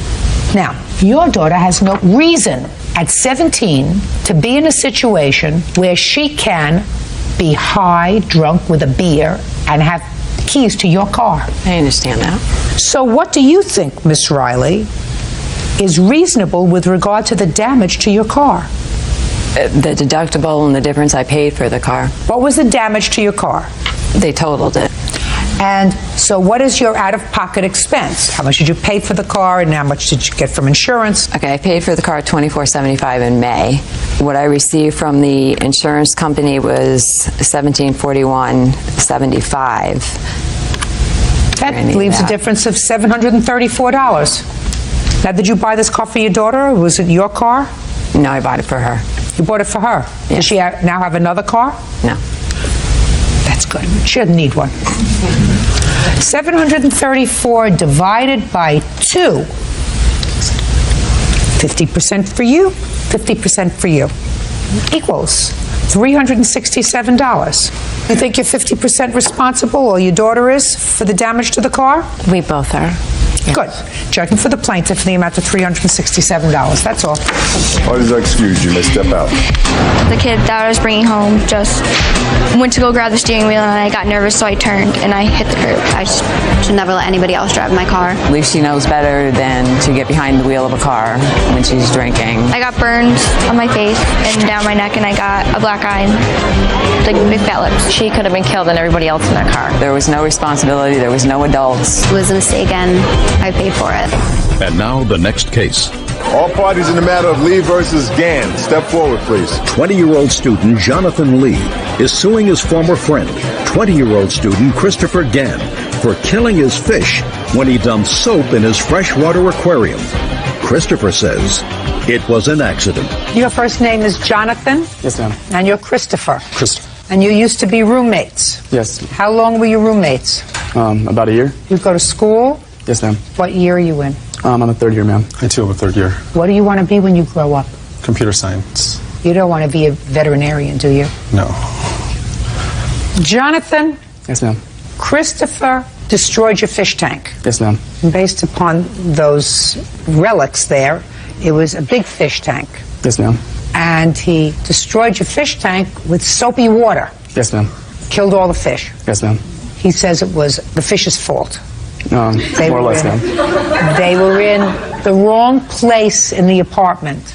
Yes, ma'am. And he tripped over them. Is that right, Christopher? I read your answer. Right. I kind of bumped into the tank, which because you say in your answer, the tank and the fish was placed in a high-traffic zone. Yeah, I have a set of photographs with the picture of where the tank is, and it's I'd like to see that. Oh. Okay. When did this happen? Sometime in November. Jonathan, when did it happen? November 18th, 2004, ma'am. And you came home and found everything destroyed. Yes, is that ma'am. right? Okay. And this is where the fish tank was? Yes. And it wasn't on wheels, was it? It's on cinder blocks. It's not one of these remote-controlled fish tanks that move around. No. How long have you been living in this apartment? Almost a year. And in the year, has the fish tank been in the same spot? It was placed in the end of summer, and then it happened in November. So it's been there for a couple of months. A few months, yes. Stationary. Stationary. And the only thing that's moved is you. Is me, yes. You get my drift where I'm going. Oh, and I wrote in... So why don't you tell me, Christopher, how this happened and why you don't think that you're responsible to your former roommate for replacing his fish tank? First off, I have a copy of our rental agreement which states that no pets should be allowed and that no things should be placed in hallways that obstruct movement. So what had happened was I'd filled this bowl with soap, concentrated hand soap and water, and I was walking from the kitchen to the garage because I wanted to spot clean my shoes.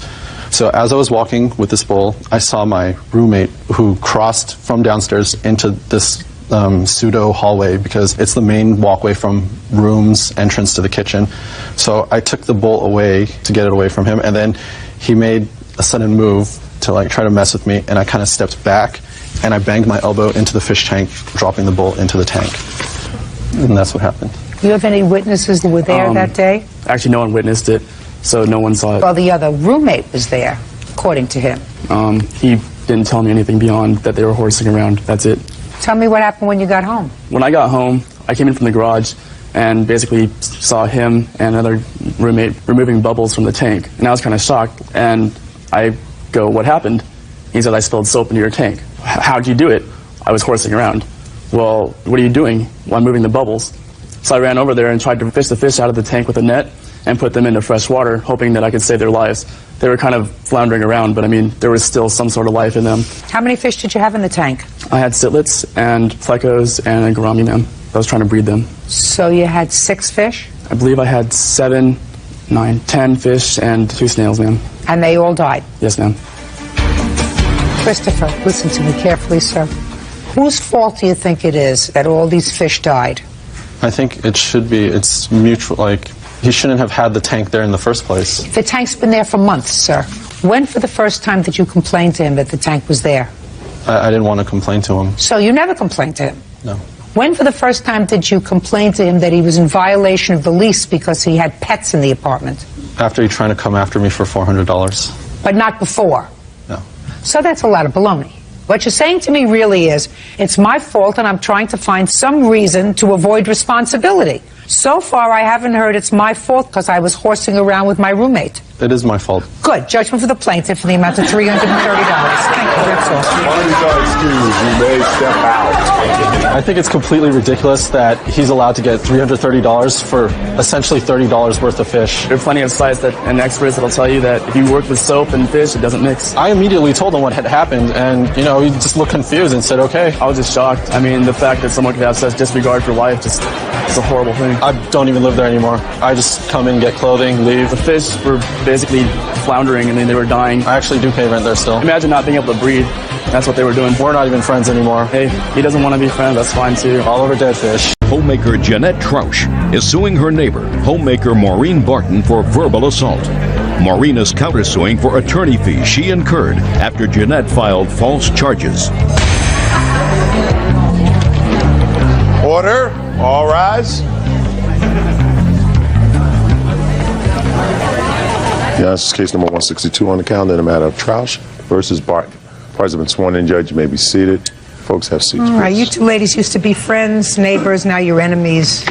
Each one of you claim that the other is harassing the other. You also, Ms. Troush, claim that the defendant either stole or took your lawnmower. Ms. Barton says that in addition to the harassment, you filed a complaint against her, criminal complaint, which caused her name to be circulated in the paper, and were you arrested? Yes, I was, Your Honor. She was arrested. It was embarrassing, and it was all done out of a vindictiveness. How long have you known each other? For several years, Your Honor. Before you became neighbors? No, we had lived there, and then her and her husband and family moved in. And you became friends? Yes. For years? Yes. So what caused the problem? Well, I decided to break off the friendship. Why?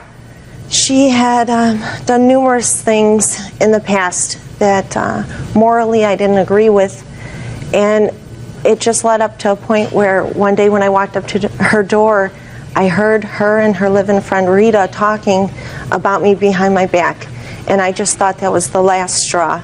Okay. When was that? Somewhere around November of last year. Okay. Now, Ms. Barton, why do you think that this relationship went sour? Okay, we were friends for a period of time, and then there was an incident with my neighbor where she called the police and told the police that my neighbor Who's she? Jeanette, had told the police that my neighbor had threatened to beat her up. The police came to my door. My daughter and my son were outside playing at the time. My daughter didn't hear him threaten her, and neither did I. I wasn't even outside. Well, the police came and they asked me if I had heard him threaten her. I told the officer, no, I did not, because I wasn't outside. She got upset with me. After the police left... Well, how did she know that you had had that discussion with the police officer? She was standing outside. We lived directly across from each other. What did she say? After the officer left, I went over there and I was talking to her, and she's like, don't talk to me, and I can't believe that you wouldn't stick up for me. We've been friends for so long. And I told her, Jeanette, I didn't hear him threaten you, and I wasn't going to lie to the officer. Well, your daughter was standing up. When was that? Was that in November? Was that in November, Ms. Troush? I don't know when it was, Your Honor. She's talking about my neighbor, Robert. I have the police report. Well, let me see the police report. Maybe that'll And give I us... have also the newspaper I was in. I don't need that yet. I'm trying to figure out when all this trouble started and why. And whether the court should be involved with it, or you should take care of This it one is, yourselves. By that somebody same day moving. she accused him of loosening nuts on her car. Okay, let me just see the date on it. Oh, well, you say it was November of 2001, this is October of 2001, so it came around the same time. Yeah. That's when you stopped being friends. No, Now, I don't even know, what she's talking about. I had called the police on that neighbor so many times for playing his music out in front. well, this was a nuts and bolts incident, madam, in That had October of nothing to do with it. 2001. That same night, she put a sign in her window. She made up a sign and it said, "Help me, someone is trying to kill me." It was there for 3 days. The co-ops that I live in made her take it down. So then you became enemies. Now you say that there's been problem with a lawnmower and harassment. I'll hear you, Ms. Troush, and you have 60 seconds or less to tell me all about this childishness. Okay. On March 14th, she was yelling out the window. When I got out of my car, she said the BIT filed a complaint against me. She encouraged people in her home to say things to me like, "What a BIT." Again, on Saturday, April 13th, Maureen was yelling out the window to me as I walked from the car to the house, and that's what she usually starts yelling and cursing at me the minute I get out of the car and start walking to the house. And then Tuesday, May 21st, again. And then on Thursday, May 23rd, I just couldn't take it anymore because she said, "You're going to be hurting. I'm going to get you. You're going to get yours. You can't watch your car 24 hours a day. You won't get away with filing a false police report." And this was May? And that was May 23rd. Oh, okay. And I have a police report and a witness. Another neighbor was outside and heard. Okay, so she's saying not nice things to you. Right. You don't get compensated for that. Tell me about the lawnmower. Well, what happened is right after May 23rd, and I had filed a complaint with the police the very next What did weekend. you file a complaint with the police about? Because she said she's going to get me and she's going to do something to our car. And No. Listen to me. Okay. Don't make things up as you go along. You said that she said she was going to do something to you as a result of you filing a false police report about her. Right. When did you file the police report? I didn't, and she didn't even know I didn't file a police report. I had called the police. Okay. I called the police. When did you call the police? I What called date? the police Tuesday, May 21st. Her and one of her friends was having a fight in our street, and they were yelling back and forth at each other, and it was really early in the morning, I think 2 a.m. And so I called the police, and somebody, the driver of the vehicle, threw a mug and broke it on our street and then peeled out of there. And that's why I had called the police. And that's what she was angry about. Okay.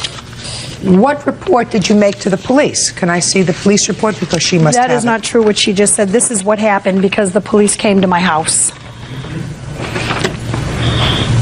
On the next page, it tells you what they found.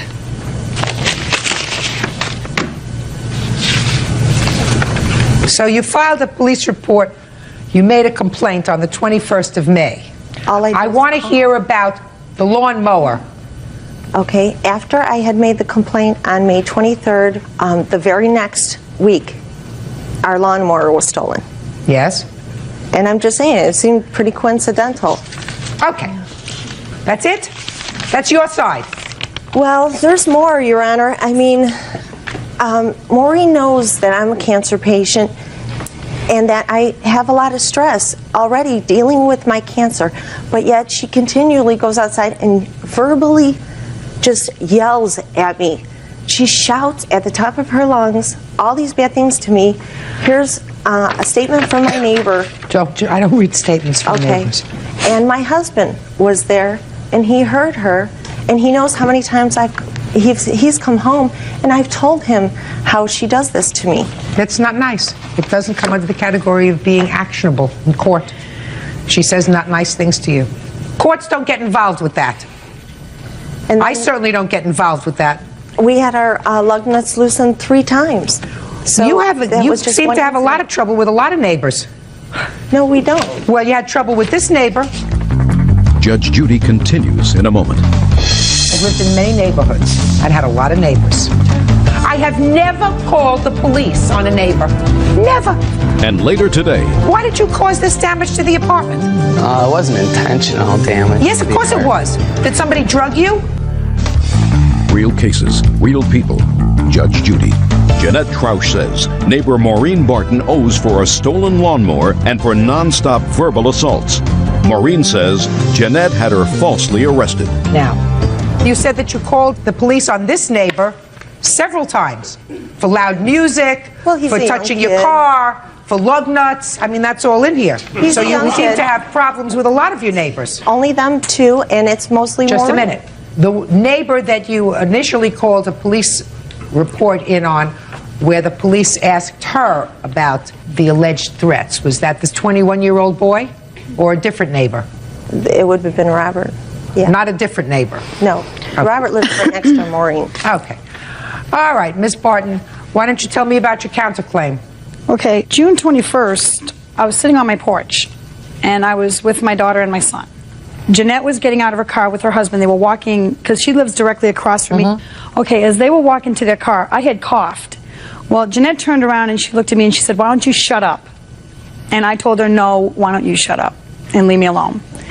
That's when her husband, Joe, turned around and started flipping us the finger. Oh, yeah, okay. He was flipping the finger. Okay, they went into the house, and 2 days later, an officer came to my door, and my husband was home. I wasn't. They asked me to come in because they had to ask me some questions. So I went into the police department. I then proceeded to get arrested for a verbal assault that she had claimed that I made against her. She had told the officer that she had a witness that heard me say that I was going to beat her up, I was going to ruin her car, she was going to get hurt, which I never made those statements, but she claimed I did. They arrested me. I went to court, and they dropped the charges in court. My name was published in the newspaper for this arrest, for everybody to see. I didn't do none of this stuff to her. And this is ongoing. It's every day. It's like she'll call the police, and if she doesn't get the results she wants, she goes for something bigger. And I just want this to stop. Your Honor, I'd like to say the same thing. How many times has the defendant called the police with regard to your actions? How many times has Maureen called the police on me? Yes. Never, I don't think. Never. How many times have you called the police with regard to her or any other neighbor? More than 5? Definitely more than 5. More than 10? May I? Just answer my question. More than 10? I wouldn't say more than 10, Your Honor. Would you say 10? I'd say it's getting close to 10. All right. How old are you? 35. 35. I am several decades your senior, and I've lived in many neighborhoods and had a lot of neighbors. Sure. I have never called the police on a neighbor. Never. Had some I liked, I have some I didn't like, I have some that played music loud, I have some that played music I didn't like loud. I'd never called the police on a neighbor. I understand. Well, if you want to live someplace and not be bothered by other people, and if you have certain physical problems and you want to live stress-free, go build a cabin in the country. I understand that. Listen to me. Go build a cabin where you have no other neighbors. Police have other things to do other than to respond to your, for want of a better word, mishigas, which means your craziness. You got to stop that. Harassment has as its core not somebody saying bad things to a former friend. And I believe her when she says that you were annoyed with her because you had made a complaint against this neighbor. The police came to her, asked her whether she could validate your complaint. She said no, and you got angry. That's exactly how this started. Now, you may have then heard conversations about you, which made you madder, but that's how this problem started. You don't get compensated for that. And this lawnmower baloney that you threw in here, you have no idea who stole your lawnmower a week later? None whatsoever. Why would you even accuse her of doing something when you have absolutely no proof? None. Did you file a formal complaint against her or anyone of her family with regard to the lawnmower? I did make a report about it, and I did. You made a report about it. In the police report, did you say that you think you knew who took your lawnmower? I said it could have been a possibility. What could have been a possibility? That my neighbor Maureen, because we were having problems. That's your problem. You get nothing. However, I believe that filing these charges which caused her arrest were vindictive. And it caused her name to be published in the paper. And it caused an arrest. How many times have you been arrested, Miss Barton? How many times Twice. altogether? Twice. For this and what else? Prior, there was a dispute. It was me and my husband. It was my husband, but then they dropped the charges, and he's the one that... It was a domestic dispute between you and your husband. Other than the domestic dispute between you and your husband, have you ever been arrested for anything else? No. So it's embarrassing. You have children? Judgment on the counterclaim for the defendant in the amount of $2,500. That's all. Thank you. Parties Claim are is excused. dismissed. You may step out. We did so many favors for her, and she just used us until she couldn't use us anymore. Judge Judy saw through the lies. She saw what was really going on, and it spoke for itself. Yelling at you. Yes. And what did you do? I asked her if she could please, get away from our conversation. I was talking to my sister. I didn't think she had any business being there. She kept on insisting on trying to get in between us, trying to push us apart from each other. It wasn't getting physical. It wasn't getting very loud. We were just having a few words, and she intervened. She's somehow. intervening in a family situation. So Yeah. what did you do? So I asked her on several You told me occasions. he's asked her to stop. Mhm. Move Yeah, out. both Go. me and- Shh. I asked her on several occasions to please sit down, please leave us alone. We're trying to talk. All right, so you asked her, and she Mhm. didn't. She did not. What happened next? Then she pushed me. She pushed you. She How did pushed she me push back. you? She pushed me by my chest like this. You mean she put her hands on Yeah, your she chest put and my pushed hands you? on my chest. Yes. Yes, and what did you do? I just dumped my beer on her after that. I got frustrated that the fact that she would not, quit talking to me and my sister. I was trying to have Did a you conversation push her with my back? sister. No, I did not. Your Honor. You just poured your beer on I her. just poured my beer over her head, yes. And at that point, you were angry. I was a little upset. Put your hand down. I was a little upset, Your Honor. I was not angry. I work at a high stress level job. I don't get angry. Archie, was it becoming increasingly unpleasant living in the house with the defendant? Yes, it was, Your Honor. It was very unpleasant. It was unpleasant for you? Yeah, it was pretty unpleasant. Was it unpleasant for you? Yes. Good. So that you were not unhappy when she left? Not necessarily. Good. Well, I had tried to work things out with her. I tried to sit down and you're not. talk to her a number Once she of has a fight times. with your boyfriend, you're not working things out with her. It was before that also. Once she has a fight with your boyfriend, you're not working things out with her. Judge Judy continues in a moment. She and our other roommate had brought numerous guys over that all had baseball bats and shovels and jumped my boyfriend. He ended up going to the hospital with 8 staples in his head. Real cases, real people. Judge Judy. Christina Harding says former roommate Charity Zymet owes for breaking a lease. Charity says she feared for her safety. Now, you moved out in January? Yes. Well, I paid January's rent, full January's rent, but I moved out at the beginning, but I still had some stuff there until the end of January. Okay. Is that true? No, she did not move out. She put a padlock on her door, and she would come every day, pick up a little of her stuff, and go. Well, that's what she says. She says she moved out, but she left her stuff there Yes, through she the end didn't of the month. officially And she move did out till pay the end of January. And she did pay January's rent. Your Honor, she did not move out. She was there just about every night of the week. Fine, but she paid January. Yes. Okay. Come February, is she gone? Yes, she was gone the end of January, but she had not given me any notice. If you think that I don't see your hand, I do see your hand. I'm not interested in asking you any questions right now. Your Honor, I asked her numerous times when I could plan on her moving out so that I could find another roommate. Okay, so now you know at the end of January she's gone. What did you do to find another roommate? I had asked her numerous times throughout January when she would be out so that I could find another roommate. You're not listening to my question. Your Honor, I said now you know at the end of January she's out. What did you do then to get another roommate? I had another roommate set up to move in on March 1st. And she and our other roommate brought numerous guys over that were related to Jolene. And they all had baseball bats and shovels, and they jumped my boyfriend. He ended up going to the hospital with 8 staples in his head. And that caused my roommate not to move in. She was scared to live with us. And when did that happen? On February 3rd. I have pictures and hospital reports of what happened. Was anybody arrested?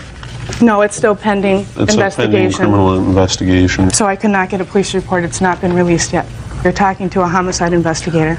Did she move out too? No, after that night, after February 3rd. Okay. Earlier that night at the club, she was trying to fight with me. My boyfriend stepped in the middle of us. She broke a beer bottle over the side of his head. And so then the bouncers jumped on her, took her out of there. He was trying to press charges. They said she was going to detox. She showed up at the house within an hour. And then within an hour after that, there was about 8 to 10 guys. They were about to break the window to get in the house when my boyfriend opened the door. They pulled him outside. They all had baseball bats and shovels.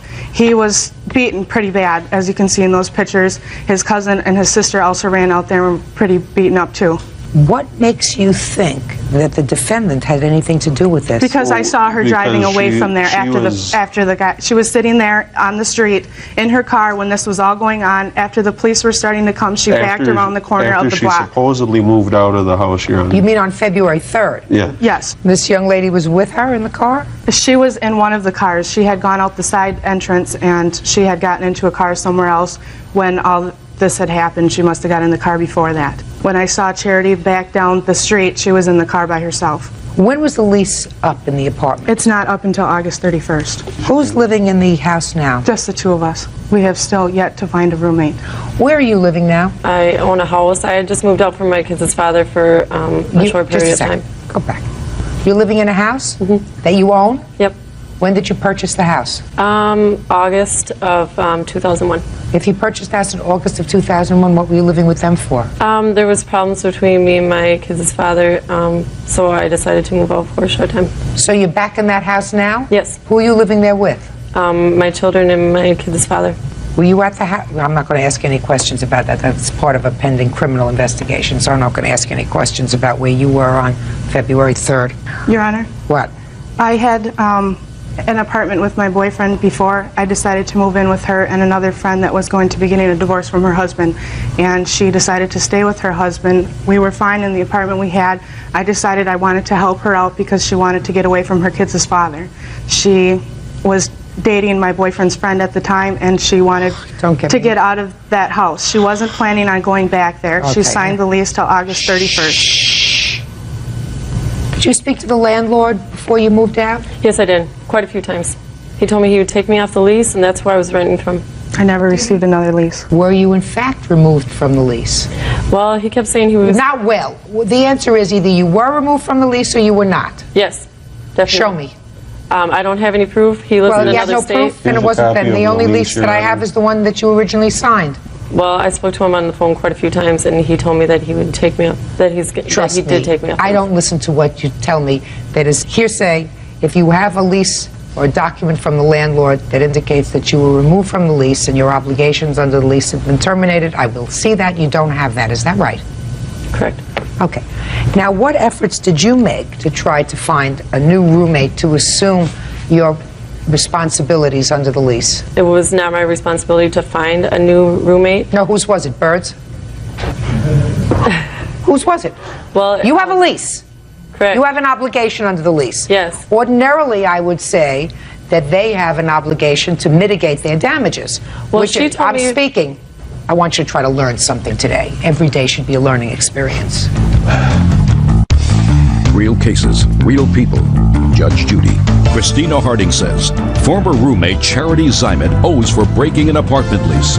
Christina also claims Charity sent friends to beat up her boyfriend, Archie White Eagle.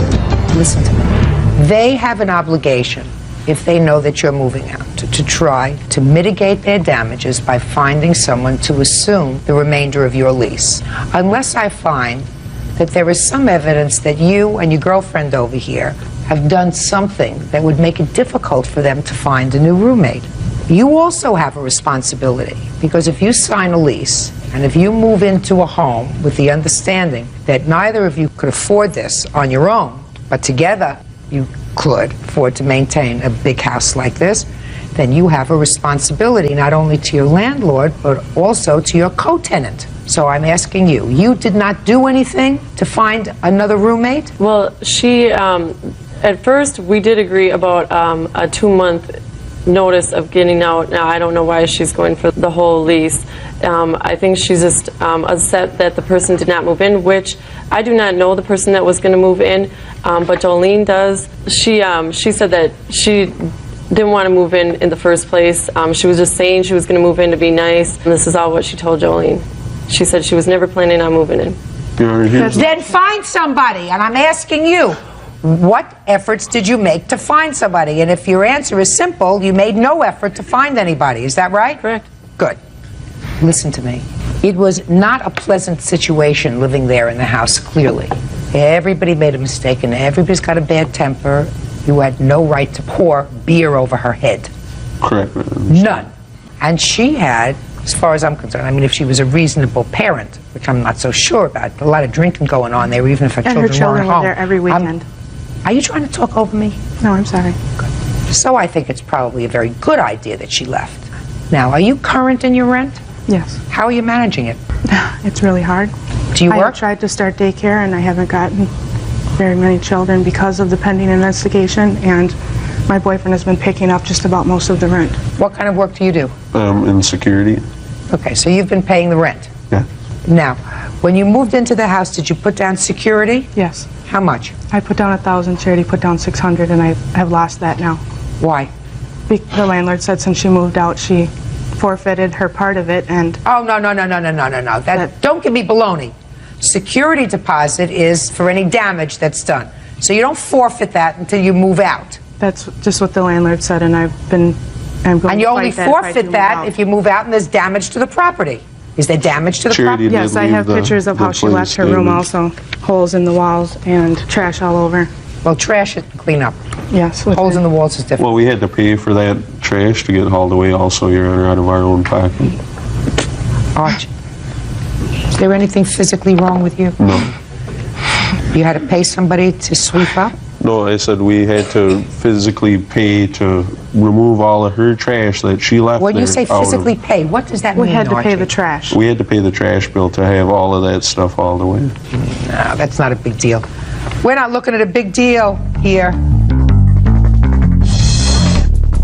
Listen, Miss Zimet, you skipped out on a lease, and you had no reason to skip out on that lease, as far as they're concerned. As far as they're concerned, I guess not. In my mind, I did. You're not speaking for a very good reason, madam. You're not speaking because there is currently an investigation that is pending with regard to a very serious assault. And I don't want to hear you because I don't want you to inculpate yourself or anyone else in this incident that occurred on February 3rd. There's other incidences that happen, though. But I'm not going to let you pick and choose what you want to talk about. Okay.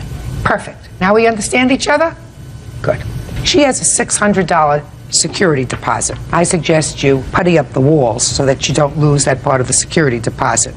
She moved out, she paid January, February, March, April, May, June, July. Is that right? August. No. August will be covered by her security deposit. I will prepare an order that her security deposit is to be released to you. Do you understand? Yes. That covers your last month's rent. So it's 6 months at $550 is $3,300. I also have bills that she didn't pay for December and January. What bills? The trash bill of the electric bill, the water bill, and the cable bill. Good. Consider that paid for by the dumping of the beer over her head. Judgment for the plaintiff in the amount of $3,300. That's all. Thank you, Your Honor. Excused. You may step out. Very vindicating. Feel that Judge Judy was on her side and that she sided with the correct side and that she made the correct decision. I don't agree with the judgment. I will choose my friends and my roommates very wisely from now on. I think she shouldn't have got anything. She's been telling people lies about me. All the lies she said in there? The things she said in the courtroom, that my boyfriend pushed her, that I pushed her. That's not true. That they didn't push me? That they both didn't push me when they both did? I've never laid my hands on her. They're rude, they're physically violent. It's not true. Nobody should be friends with her. I just moved in that house to help her out, and now I'm the one suffering for it. We weren't that great of friends for 9 years. Be respectful to Judge Judy. She's pretty okay. Yeah, this is case number 556 on the calendar in the matter of Tillinghast versus Stott. Parties have been sworn in, Judge. You may be seated. Folks, have a seat. How old are you, Tony? 20. And you? 21. You two gals had been friends and decided to take an apartment together. According to your complaint, the defendant owes you some money because you leased this apartment and she moved out early. Didn't pay the rent for 3 months. So the defendant says that her boyfriend settled with you. She's got a counterclaim. She said that your friends destroyed a mattress of hers. What prompted you to take an apartment together? We've been best friends all our lives. We live next door to each other. I wanted to get out of my parents, and she wanted to move out to hide her relationship with her boyfriend over there. That's you? Yes. Okay, how old are you? 59. 60. I just turned 60 yesterday. Happy birthday. Thank you. You have children? Yes. How old? 35 and 37. When did you lease this apartment? In the end of May. And how long was the lease? 6 months. What was the rent? $965. So far, is all of that correct? Yes. You thought your parents wouldn't like the idea of going out with this gentleman? Correct. They think he was a little too old for you? Correct. When did you move out? August 27th, 2004. Why? The plaintiff here, which Tawny, she had her friends over. They were drinking, smoking pot, drinking beer. There was condoms on the floor, and one of her friends had threatened me, so I called the police and I moved out. One of her friends had threatened you with what? Verbally threatened, and also picked up a pen and acting like she was going to. That's not true. Just a second. When did this happen? The night of August 27th. What was the argument about? The argument was about her friends and her all over my belongings, trashing some of my stuff that I had. Were you spending every day at the apartment? No. You were spending most of the time at your boyfriend's home? Yes. So you were really just paying the rent for this apartment as a beard? Yes. Are you living together now? Yes. Have your parents accepted that? No. They know about it, but no, they have not. Did you give her any money for the remaining 3 months on the lease? I gave her $400 in, I believe it was... When? September. After you left? Correct. And then another $400 in October. Why? Because the day was August 28th. It was a Saturday. After her friend had threatened to throw the manager off the balcony, again, the police were called. And when I moved out, there was a verbal agreement between her and I and my boyfriend that said we will pay you $400 this month and $400 next month to make a total of $800. Are you still living in the apartment? No. When did you leave? I left right after the lease because I couldn't afford it and my bills were past due. Tell me about your friends in the apartment. Do they spend a lot of time in the apartment, Tawny? I have my witness, Ashley. She was in the apartment quite often because she was not doing well with her father, so she was there a lot. Interesting. Come on up. Talk to me. You're Ashley? Yes. You were spending a great deal of time in the apartment? Mm-hmm. How many days? 5 days a week? At least. And where did you sleep? In her bed. Whose bed? Tawny's bed. Tawny's bed. And where did she sleep?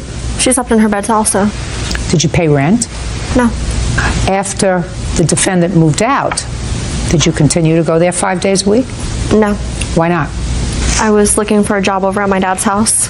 When did you stop going over there 5 days a week? Right after all the mattress incident happened. You mean right after August 27th? Yeah. That's miraculous. So you mean right after all of this happened, you stopped going over there 5 days a week? Well, because the manager didn't want people over there that wasn't paying rent, and they said that you couldn't be over there more than 72 hours. She didn't want any conflict, so I just stayed there by myself most of the time and just went out when I wanted to be with my friends. What were you doing at that time? Go to school? No, I just do housework and clean up at her house. She'd go to work and I'd stay there and do all the chores and laundry and clean. We had planned. What, are you kidding me or what? How old are you? 18. You get over on this baloney with your family? Huh? No. So what makes you think you're going to get over with this baloney on me? I mean, do you think that they hire me because I'm stupid? No. You think that they pay me all this money because I'm an idiot? You want me to believe that you're a house cleaner in her house. Is that what you want me to believe? That's what I do. What? That's what you do? Yeah. No, she just stayed with me. She was trying to look for a job, and in the morning she'd clean up, and help me out. What? She was helping me out by. Are you a big slob? Why should you? You're one person. You're one person. Why should you need to have a brigade of people to take care of you? I was just helping her out because she needed a job and she couldn't stay with her dad, so she stayed with me a lot. Right. That wasn't the arrangement, Tawny, my dear. The arrangement with her is it's her apartment and yours. You want her to pay half the rent. You pay half the rent. The two of you live there, not the two of you and anybody that you feel sorry for. So for half the time that she was paying rent and not living there, she was living there. And then miraculously, the smarty pants says that the day after this incident, when she left, she all of a sudden decided she could stay at home with her parents. She actually went and stayed with her grandma for a while. Good. Judge Judy continues in a moment. You're talking to your parents? Yes. Great. Keep that open. That's the one constant that you have. And later today, He got very angry because I wasn't interested in dating him. He threatened my job. He threatened my life. He said, I know where you work. I know where you live. And I hung up the phone on him. real cases, real people. Judge Judy. Tawny Tillinghast says her former best friend, Tiffany Stott, owes for breaking a lease. Tiffany says Tawny's partying forced her out. She paid you. She came home. She found things going on in there that she didn't like. People living there that weren't supposed to be living there. And she was gracious enough to pay you for 2 months, or a substantial part of it for 2 months, and she wasn't there at all. She was never there to begin with. I got it. I got it. That's why you had the apartment to yourself. You could invite anybody who you wanted to come on over and live there, which you did. So she was very nice to you. You should have started to advertise immediately when she moved out to get a new roommate. Did you do that? I tried to see if any of my friends... Did you advertise for a new roommate? It was only a one-bedroom. No one wants to share a one-bedroom. Okay.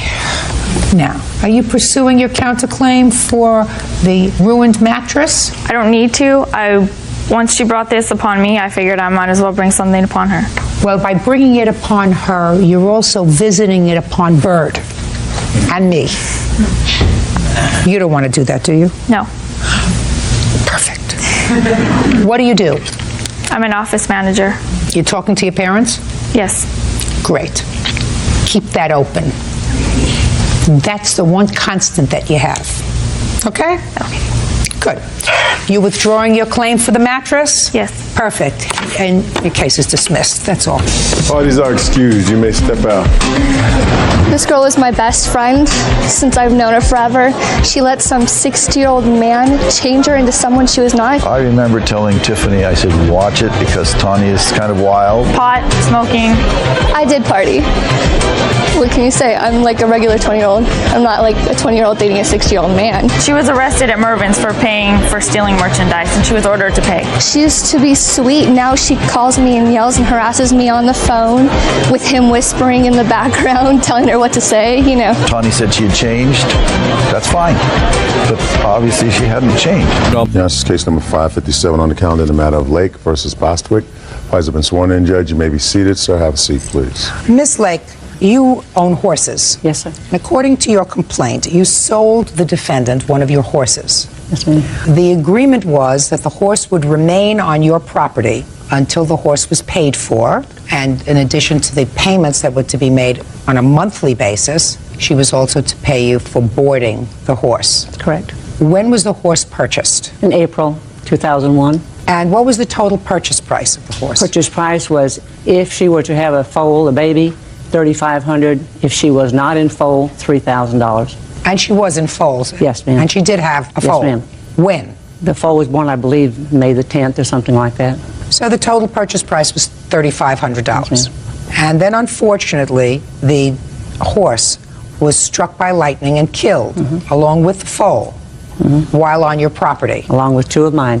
And you are suing the defendant for the remainder of the purchase price of the horse. Yes, ma'am. The defendant says that the horse was killed as a result of your negligence, and that she has a counterclaim for the money that she had given you on a monthly basis for the horse.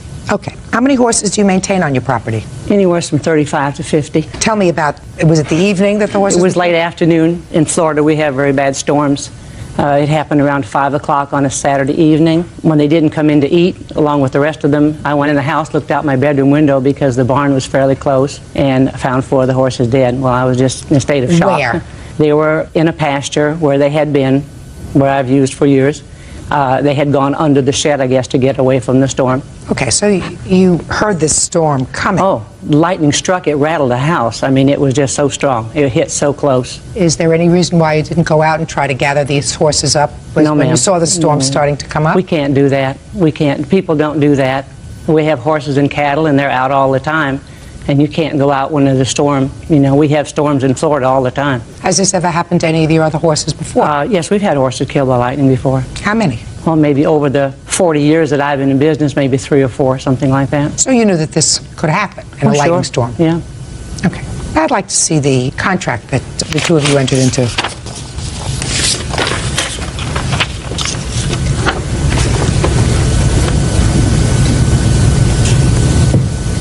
How much was she to pay each month? $150 on the horse and $150 board.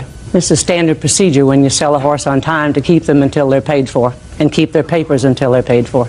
Sort of interesting, because title never passed to this horse, according to your contract. Is that right? No, not in accepted horse business. The horses were her horses. I was keeping them until she could get them paid for. How many horses have you purchased? Throughout my lifetime, 15. And of the horses that you purchased in your lifetime, did you receive the papers on them when you purchased them? I received the papers, and the horse came to my property, and I signed an agreement that I paid them so much. This way I didn't have to pay board. I worked with them every day. Was this the first time that you had purchased a horse, that the horse was maintained on the seller's property until the horse was paid for? Yes, ma'am. Okay. Tell me what happened when you received the phone call that the horse was killed. Janet called my home, and my family had called me. I was at a friend's, and said that the horses had been hit by lightning, and unfortunately they had been killed. She said it was a terrible tragedy for both of us, because 2 of her horses had also been killed. All of her other horses that she sells are in separate pastures. It's a huge farm. The area where the horses were killed, those were the only 4 horses in that area. The 2 horses and the 2 foals? Yes, ma'am. Okay. She called me back a little while later, and she asked my permission if she could bury the horses. And I said I would appreciate that. They could be buried as soon as possible, simply because I just couldn't imagine birds and flies and that sort of thing going after them. And I told her that I would see her the next morning. I would drive out and pick up my equipment and naturally converse with Jan.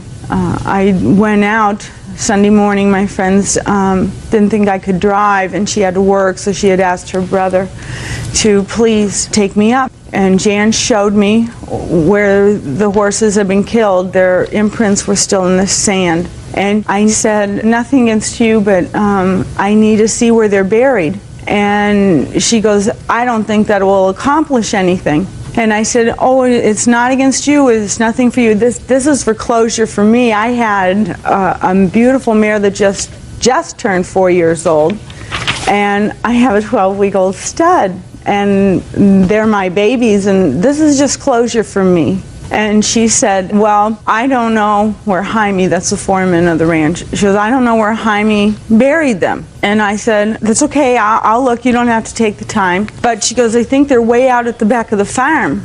And I said, that doesn't bother me.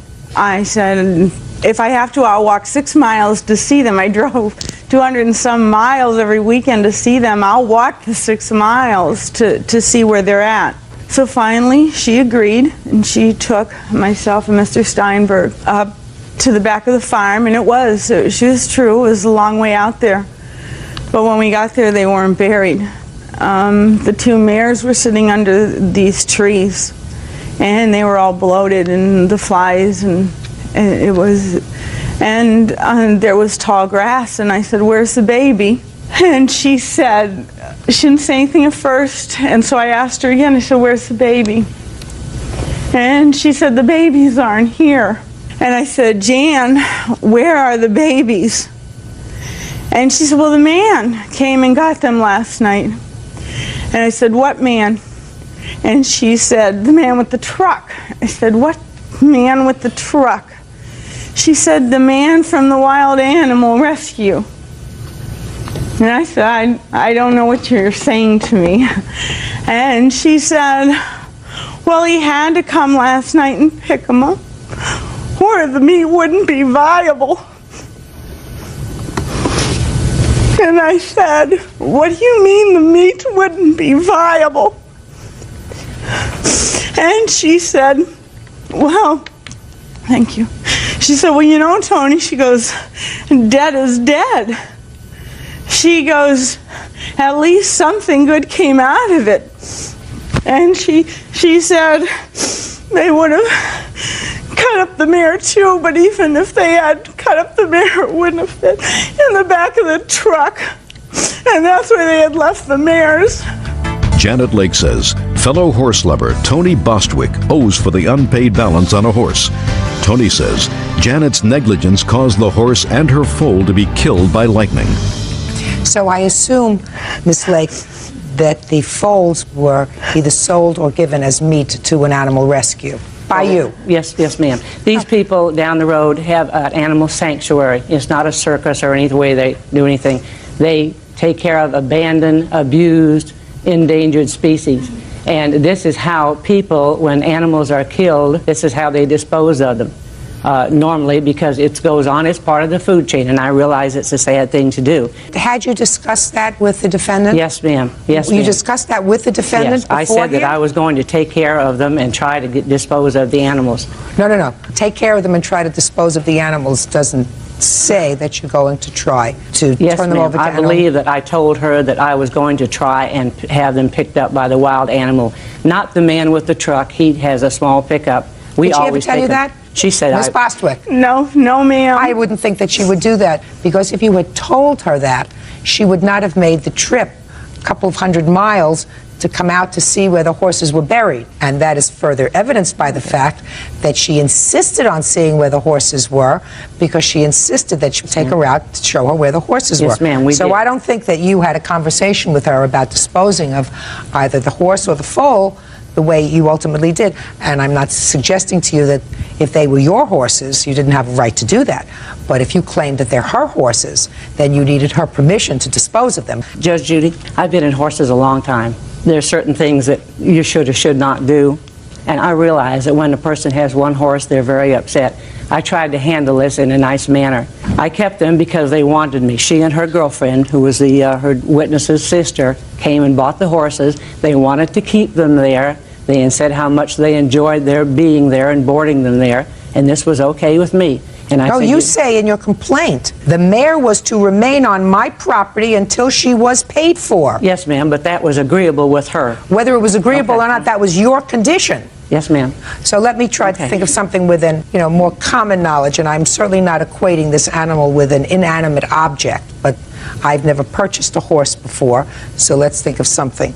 Let's say you purchased a refrigerator, and you put down a down payment, and the store owner said, this is like layaway. When you pay for the refrigerator, it will be yours. And then there is a tornado, and the entire store is consumed by this tornado. You think I'm going to pay for that refrigerator? No way. If you're boarding her horse and you require that horse to be on your property, you should have insurance, especially since you know that this has happened in the past and that horses on your property that you don't try to bring in, even though these two horses were close, could bring them in someplace where they would have been safe during the storm. You chose not to do that. No way in hell she's going to pay for it. It's ridiculous. If she had been given the option of taking the horse and been given the papers, or even you holding the papers and saying, as soon as you pay for the horse, I'll give you the papers, but you're welcome to take your horse to someplace else, then she has physical possession of the horse. Then if something happened to the horse, she certainly is responsible. Judge Judy, if she had asked me to take the horse, I might have let her take me. That's not the issue. Okay. The issue clearly is you state in your complaint that the mare was required to remain on your property until paid for. Yes, ma'am. And you say papers furnished when horse is paid for. Yes, ma'am. In your contract. So you're not going to get any more money from Ms. Bostwick. The issue in this case is her counterclaim. Okay. And as far as her counterclaim is concerned, Ms. Bostwick, you are going to have to establish some negligence on her part. You tell me why you believe, and I don't want you to even entertain the thought that I'm going to entertain your claim for $5,000 for your emotional distress and your mental distress. That's fine, Your Honor. How much money did you give her in total for the horse? There was a check for $300 for the horse. For the other months, it was $150 a month. It would have been April, May, June, July. You mean after the horse died, you gave her $300? Yes, ma'am. Why? She asked me for it. I was still going over viable meat. I couldn't even think straight. What was the $300 for board, or was $150 was for board, and then $150 was for the horse? Yes, ma'am. $750. Your Honor. Yes. May I approach? Well, step up if you have something to add to this, sir. What is your name? My name is Floyd Steinberg. Yes, sir. The organization that the horse was donated to is a 501c3, which means there is a tax credit available on the donation, and the defendant has paperwork to prove that the donation was made by Jan Lake and not by Tony Boswick. Let me see it. I've got one the same way. Same thing. Same thing. I never claimed this off on my taxes or anything.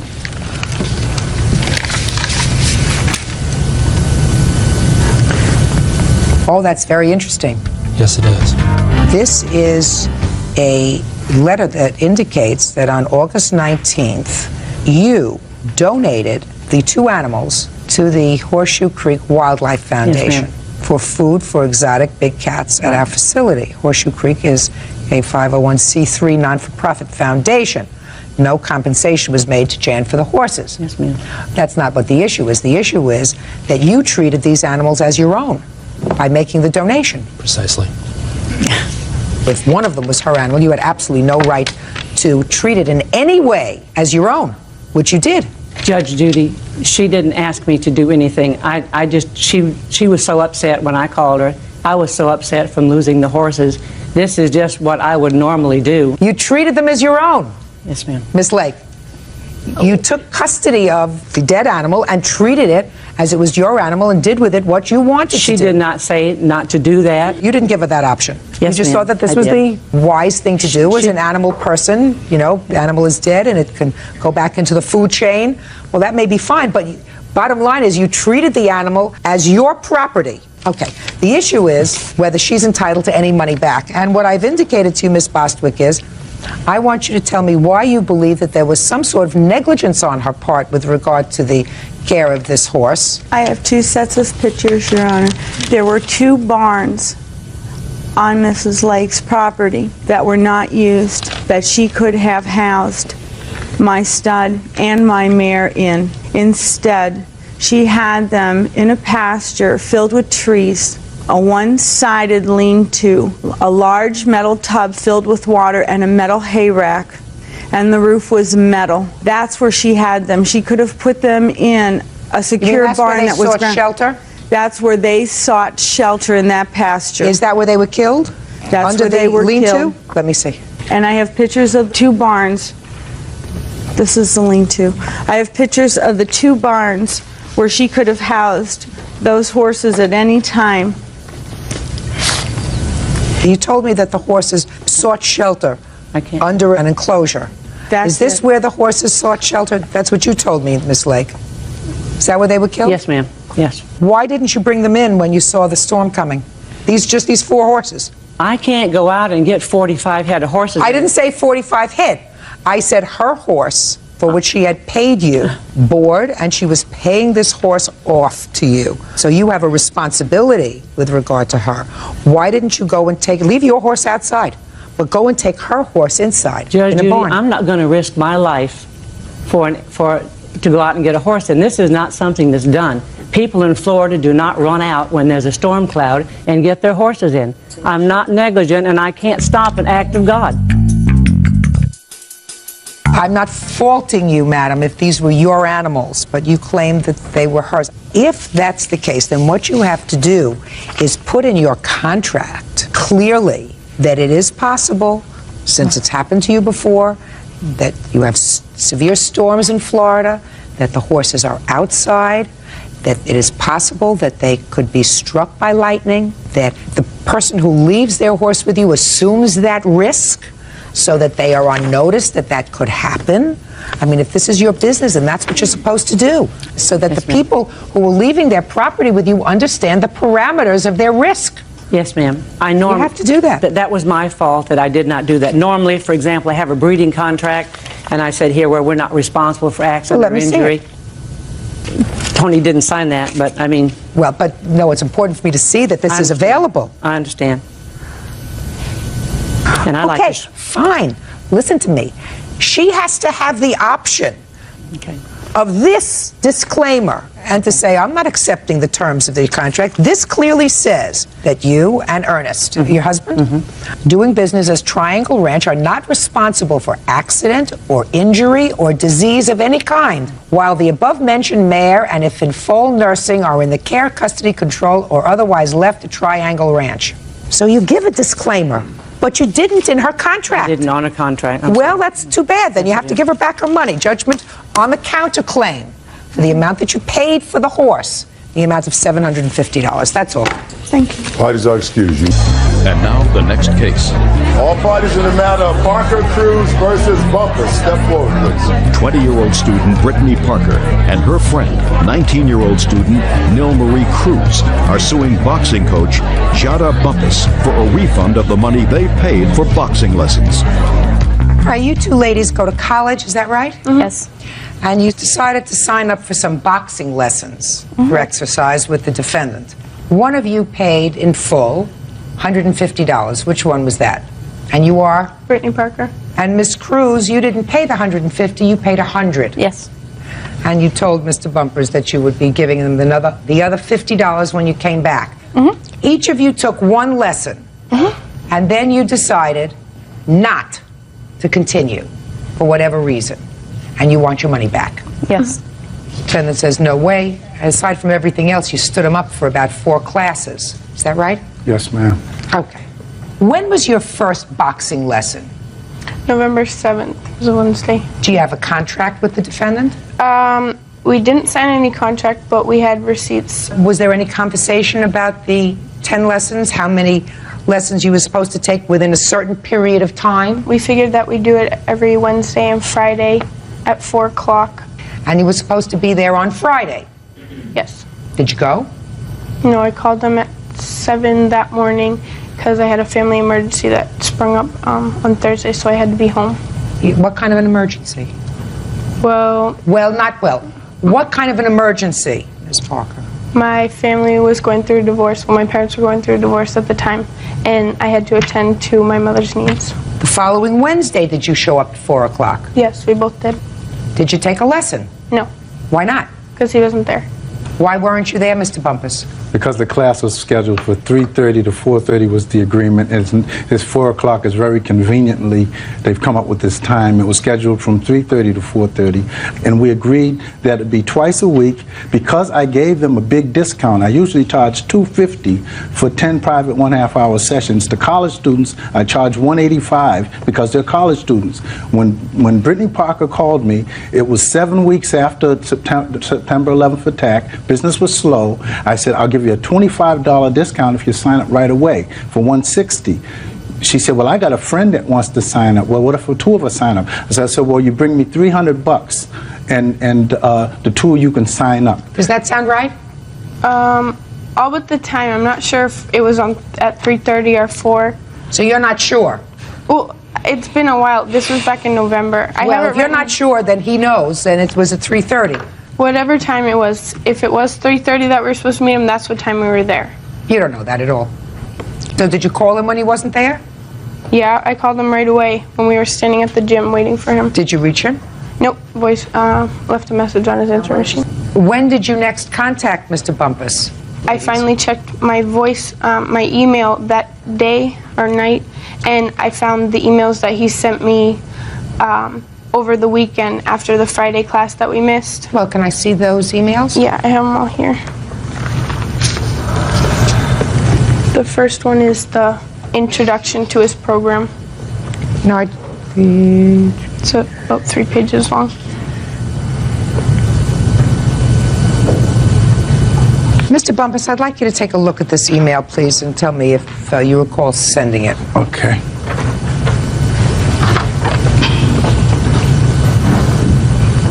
This may be. It looks. It was a message that you sent, sir. I have the other looks, email yeah, here. it looks like. Okay, so let me get the time frame correctly.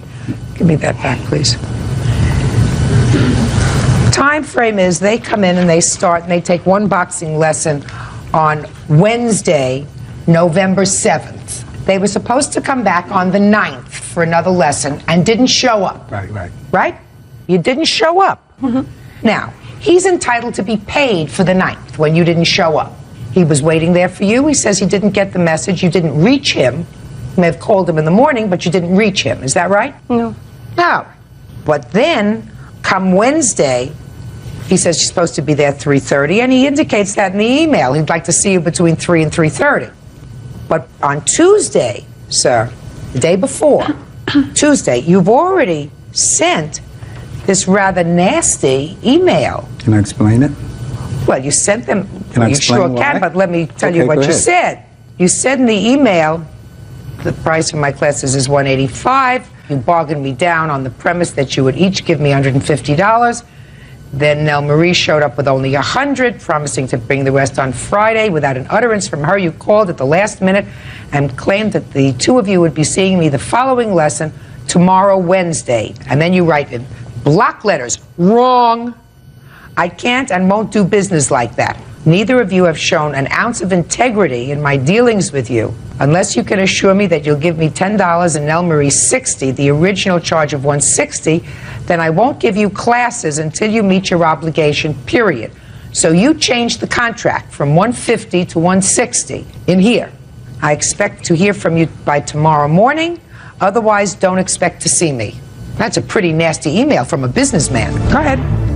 They lied. Number one, she didn't call and leave a message at my house at 7 in the morning. I hadn't left. When I got back from Amherst, my tape machine said 1:20 in the afternoon.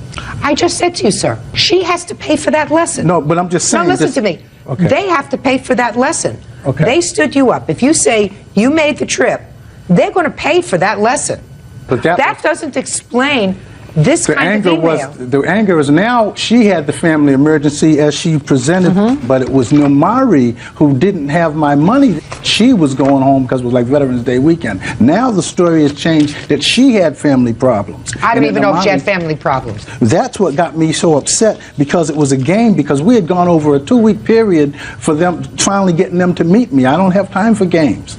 I've trained hundreds of people at that school. I've never had an incident like this. I can't believe that, sir, when you deal with college students, that you haven't had an incident like this. Not like this. I haven't, I'm telling you. This is not bizarre. It's two college girls. One decided to go home for Veterans Day weekend. The other one didn't have the other $50. You, however, Mr. Bumpus, and I'm not excusing that, they were a little irresponsible, and they didn't, they didn't respect your time. But I took away the anger in a future conversation. I don't care whether you took it away or not. This said, now I'm changing the contract. It's not $150 anymore. Now it's $160. Well, you've already got a lot of their money. Far more than you've invested in the boxing lessons, sir. Far more. Well, that's a matter of what you think value is. I tell everybody that signs up with me, the first class really is what you're paying for. The rest are free, because you learn so much in that first class. They learned things that they wouldn't have learned in 6 months in the average boxing gym. And that's the bottom line. Just figure this out. $150 divided by 10 lessons equals $15 a lesson per person. Numerically, They took- I understand. Yeah. That's my job here. I'm not really good at numbers, but that's what it is. It comes out to $15 a lesson for 1 hour. Miss Parker paid you $150. She took one lesson. She missed another lesson that she had scheduled, and I don't find there's any valid reason, because I think that this is all a lot of baloney, this other reason that you gave me, which means that Mr. Bumpus owes you, if you canceled, $120. And the reason I say that is Mr. Bumpus, in his email to you, changed the contract from $150 to $160, and he can't unilaterally do that. So Mr. Bumpus has to refund to you, madam, $120. And he has to refund to Miss Cruz, who only paid $100, and who also, for no valid reason, skipped a class when he was there waiting for you. He's entitled to be paid for his time. He's got other things to do with his time. And you're entitled to $70. Miss Parker, I don't know what statute you're looking at that says you're entitled to treble damages, which you're suing for. Triple the 120. Under the 93A Massachusetts law. You're not going to get it. You have to act responsibly. But that's under the law. That's why I had legal advice to do that. All right. Well, your legal advice was wrong. You have to behave responsibly in order to avail yourself of a claim that is punitive against him. Punitive against him, giving you triple the amount of damages that you're suing for. And you two girls did not act really responsibly. You know, you have to start to value other people's professional time.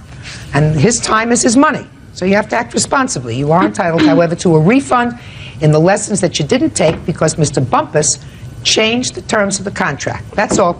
Parties are excused. You may step out. They both lied so much. I called just as much time as I had noticed. iBoxing Amateur and Pro was managed by former champion Joe Frazier. I was irresponsible and I'm at fault for that. My youngest daughter is sparred with Jackie Frazier. I'm just happy it's over and we got our money back. I've never had this. I've trained 1,100 people, probably 700 students, probably 200 women. Most boxing coaches don't. What if I told you that the strongest power you have after a breakup is not chasing, begging, or explaining, but becoming so grounded, confident, and self-respecting that even someone who walked away starts questioning their decision? This is not about manipulation. This is about growth so powerful that it changes how people see you and how you see yourself. Self-respect is not something you demand from others. It is something you demonstrate through your behavior, your choices, and the standards you refuse to lower. After a breakup or rejection, most people lose this first. They start questioning their worth, replaying conversations, blaming themselves, and trying to fix what went wrong by overgiving. This is where the real damage happens. When you abandon your self-respect, you don't just lose the relationship, you lose yourself. And that loss is far more dangerous. Rebuilding your self-respect means deciding consciously and courageously that your value does not decrease just because someone couldn't see it.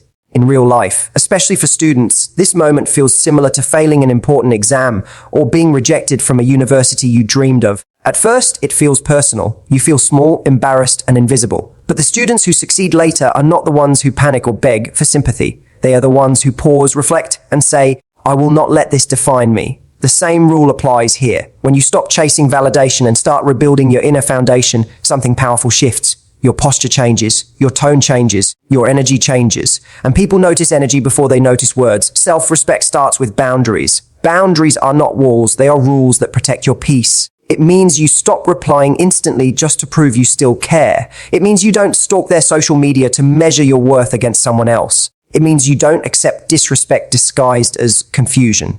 Just like a focused student creates boundaries around their time to protect their grades, you must create emotional boundaries to protect your dignity. Every time you choose calm over chaos, you are training your mind to value itself again. Rebuilding self-respect also means taking responsibility without self-blame. You can acknowledge mistakes without turning them into punishments. Strong people don't deny their flaws, but they don't live inside them either. They learn, adjust, and move forward. This mindset is crucial for growth. Students who improve academically don't say, "I'm stupid." They say, "My strategy was wrong, so I'll change it." Apply the same logic here. You are not unlovable. You are evolving. When you start treating yourself with respect, your behavior naturally becomes attractive. You speak with more clarity. You listen more and react less. You stop over-explaining. You don't try to convince anyone of your worth because deep down, you already know it. This quiet confidence is rare and rarity creates value. People don't feel pressured around someone who respects themselves. They feel curious, they feel safe, they feel drawn in. Most importantly, self-respect reconnects you with your purpose. Instead of waking up thinking about who left, you wake up thinking about where you're going. Your focus shifts to your education, your career, your health, your goals. This shift is powerful because it puts you back in control. Control is attractive, not just to others, but to your own mind. When you feel in control, anxiety reduces, clarity increases, and motivation returns. And here is the truth most people miss. When someone sees that you no longer need their validation to feel whole, it forces them to confront their decision. Not because you begged, not because you chased, but because you grew. Self-respect creates a mirror. It reflects strength, and strength makes people question what they walked away from. But even if no one ever looks back, self-respect ensures you never look down on yourself again. You stand taller, think clearer, and move forward stronger. That alone makes the journey worth it. When someone walks away, the natural instinct is to chase. You want answers, closure, reassurance, or at least one more conversation to feel better. But chasing never brings peace. It only keeps you stuck in the same emotional loop. The moment you chase, you place your happiness in someone else's hands. Growth begins when you take that power back. Stopping the chase is not about pretending you don't care. It's about deciding that your future deserves more attention than your past. For students, this pattern is easy to understand. Imagine failing a subject and spending all your energy complaining about the teacher, the system, or the exam instead of changing your study habits. Nothing improves until action changes. Relationships work the same way. If you keep repeating the same behaviors, checking your phone, rereading old messages, waiting for signs, you remain emotionally dependent. Replacing those habits with growth-oriented actions is what slowly rebuilds your strength. Growth starts with structure. When emotions are chaotic, routine becomes your anchor. You wake up at a fixed time, you plan your day, you study, you exercise, you eat properly. These may sound basic, but basic actions create powerful results when done consistently. Students who succeed don't rely on motivation alone, they rely on systems. By creating a structured routine, you redirect your energy from obsession to progress. Each productive day becomes proof that you are capable of moving forward. Replacing old habits also means becoming aware of emotional triggers. Certain songs, places, conversations, or late-night thoughts pull you back into the past. Growth does not mean avoiding feelings. It means managing them wisely. Just like a student limits distractions during exams, you must limit emotional distractions during healing. This is not weakness. It is discipline. And discipline is a form of self-respect. As you invest in personal development, something interesting happens. Your confidence starts returning, not because someone validated you, but because you validated yourself through action. You begin learning new skills, improving academically, or working on your physical health. These changes may seem small at first, but they compound over time. Growth is quiet in the beginning, but loud in its results. When your life improves, your mindset improves automatically. One of the most powerful shifts occurs when your focus changes from "why did they leave?" to "who am I becoming?" This question changes everything. It turns pain into purpose. Many high-achieving students use disappointment as fuel, not as an excuse. They channel frustration into effort. In the same way, emotional pain can become the push that upgrades your life. The key is direction. Pain without direction becomes suffering. Pain with direction becomes progress.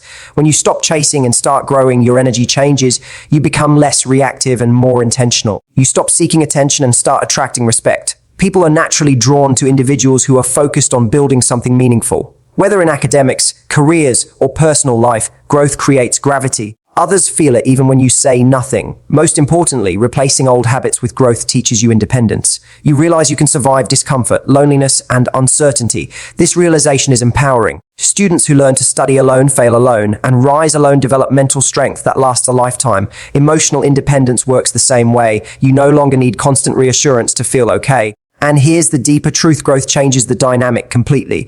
When you are no longer chasing, you are no longer predictable. When your life moves forward, curiosity replaces indifference. But even if no one ever notices, growth still pays the highest reward. You become stronger than the situation that once controlled you. That is real victory. Emotional strength is often misunderstood. Many people think it means hiding feelings or acting distant, but real emotional strength is about stability. It is the ability to feel deeply without losing control of yourself. After a breakup or rejection, emotions come in waves: sadness, anger, hope, fear, and confusion. If you allow every wave to decide your actions, you lose your center. Becoming emotionally strong means learning how to stay grounded even when your heart feels heavy. For students, emotional strength shows up during pressure. Before exams, anxiety tries to convince you that you are not ready, that you will fail, that others are better than you. The students who succeed are not emotionless, they are regulated. They feel the stress, but they don't let it dictate their behavior. They study anyway. They show up anyway. Relationships test emotional strength in the same way. The goal is not to stop feeling, but to stop reacting impulsively. Being emotionally strong also means not being emotionally available to chaos. When someone leaves, there is often mixed behavior: late night messages, sudden check-ins, emotional breadcrumbs. If you respond to everything instantly, you teach others that your emotions are always accessible. Emotional strength means you pause before responding. You ask yourself whether a reaction will bring peace or prolong confusion. This pause is powerful. It shifts you from reaction to choice. In real life, especially in academic environments, students who think before they speak are respected more. They don't rush to answer every question. They choose their moments. This same principle applies emotionally. When you stop oversharing, over-explaining, and overreacting, your presence becomes calmer and more composed. Calmness is attractive because it signals confidence and self-trust. Emotional strength is built through self-awareness. You start noticing your patterns. You recognize when loneliness makes you want to reach out, or when ego makes you want to prove something. Awareness gives you control. Just like a student who understands their weak subjects can improve faster, a person who understands their emotional triggers can grow stronger. You stop judging yourself for having emotions and start managing them with maturity. Another key part of emotional strength is acceptance. Acceptance does not mean approval, it means acknowledging reality without fighting it. When you accept that someone chose a different path, you free yourself from the exhausting need to change their mind. Students who accept a poor result can focus on improvement. Students who deny it remain stuck. Acceptance gives you clarity. Clarity gives you peace. As emotional strength increases, your self-respect deepens. You stop looking for validation in reactions. You don't need constant communication to feel secure. Your happiness is no longer dependent on someone else's attention. This independence is powerful because it removes pressure from interactions. People feel lighter around emotionally strong individuals because there is no demand, no desperation, no emotional burden. Emotional strength also improves decision-making. Instead of acting based on fear or hope, you act based on values. You choose what aligns with your long-term well-being, not short-term relief. Students who plan their studies think long-term. They sacrifice comfort today for success tomorrow. Emotional strength follows the same logic. You may feel the urge to reach out, but you choose growth instead. Over time, this strength becomes visible. Your reactions slow down. Your words become measured. Your silence becomes meaningful. Silence, when paired with emotional stability, creates presence. You are no longer trying to control outcomes. You are controlling yourself. That is true power. And the greatest reward of emotional strength is inner peace. When you can sit with your emotions without being controlled by them, you become resilient. Life will always bring uncertainty, but emotional strength ensures you don't lose yourself in it. You become steady, focused, and confident, qualities that benefit not just relationships, but every area of your life, including your studies, your career, and your future. After someone leaves your life, it is easy to let everything feel empty. Days feel longer, silence feels louder, and your routine starts revolving around what is missing instead of what is possible. This is where many people make a mistake. They pause their life, waiting emotionally, hoping something will change. But growth begins the moment you decide that your life will continue to expand with or without anyone else. Creating a life that looks full is not about pretending you are happy. It is about genuinely building meaning again. For students, this situation is very familiar. When a major setback happens, failing an exam, losing confidence, or missing an opportunity, some students stop participating, stop trying, and disconnect from others. But the students who rise are the ones who re-engage with life. They join study groups, participate in activities, and surround themselves with purpose. In the same way, after emotional loss, rebuilding a full life requires intentional action. A full life starts with connection. Humans are social beings, and isolation only deepens emotional pain. Reconnecting with friends, classmates, or family brings perspective. Conversations that are not about your past remind you that your identity is bigger than one relationship. Just like group study helps students stay motivated and accountable, healthy social interaction helps you regain emotional balance. Laughter, shared experiences, and support restore energy that sadness slowly drains. Purpose is another essential part of a full life. When your days have direction, your mind has less space to dwell on what's gone.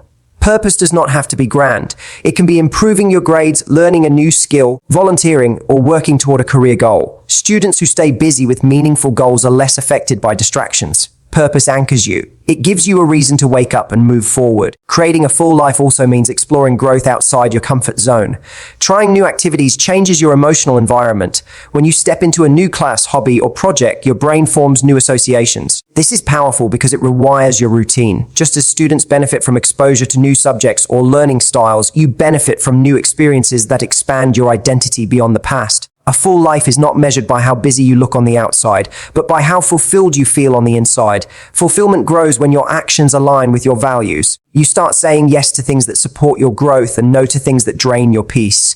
This decision-making maturity is similar to a student choosing quality study time over distractions. Each choice shapes your future emotional stability. When your life becomes genuinely full, your energy shifts. You are no longer waiting. You are participating. You are no longer observing others' lives.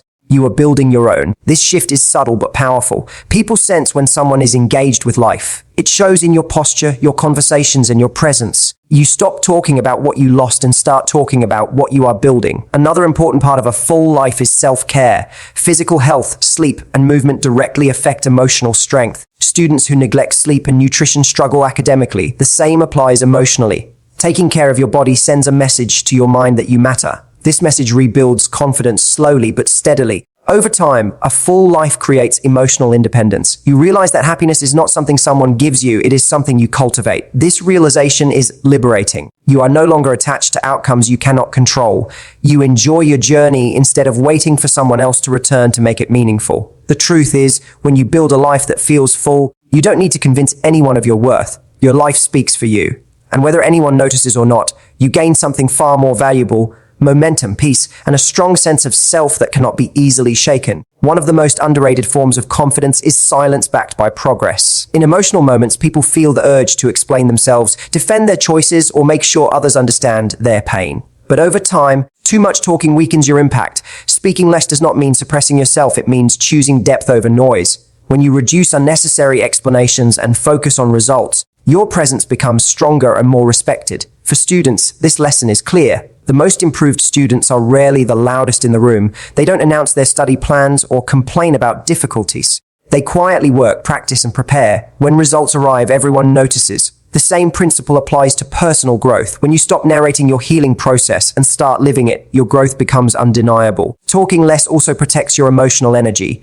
Every time you explain yourself to someone who doesn't truly listen, you drain yourself. Emotional energy is limited. Students who waste energy on distractions struggle to perform academically. Similarly, when you waste emotional energy on justification or persuasion, you slow your own progress. Silence creates space to think, reflect, and grow. Letting results speak requires patience. Progress is not instant, and silence can feel uncomfortable at first. The mind wants reassurance, recognition, and validation. But real confidence is built in private. Students who revise consistently don't see immediate improvement, but over time their understanding deepens. Emotional and personal growth follow the same pattern. What you repeat quietly shapes who you become publicly. Silence also increases clarity. When you talk less, you listen more. You observe patterns, behaviors, and intentions more clearly. This awareness protects you from repeating mistakes.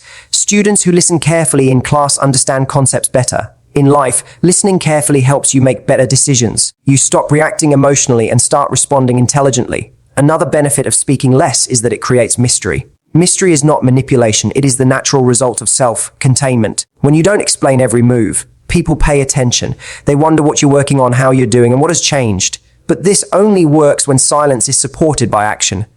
Empty silence fades. Silent progress stands out. Results speak through behavior, not announcements. Your calm reactions, consistent routine, improved focus, and steady mindset communicate growth without words. Students who show discipline don't need to explain their success. Their performance explains it. Similarly, when your life starts improving, conversations change. You no longer need to convince anyone of your strength. They feel it. Silence also builds inner validation.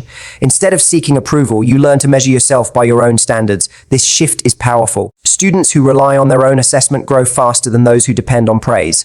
When you approve of your own effort, confidence becomes stable and independent. Over time, results reshape relationships. People treat you differently when they see consistency and growth. Respect replaces sympathy. Curiosity replaces indifference. But even if no one reacts, your internal transformation is already a victory. You become less reactive, more focused, and emotionally grounded. The greatest strength of speaking less and letting results speak is peace. You stop defending your journey. You stop explaining your silence. You simply live. And in that quiet, disciplined progress, you build a version of yourself that no argument, rejection, or opinion can shake. Choosing yourself is the hardest decision most people never fully make. It sounds simple, but in reality, it requires courage, discipline, and emotional honesty. After rejection or loss, the instinct is to keep the door open, to wait, to hope, and to pause your own life just in case someone returns. But choosing yourself means closing that emotional waiting room. It means deciding that your growth, peace, and future matter more than uncertainty. For students, this lesson appears early in life. At some point, every serious student must choose between short-term comfort and long-term success.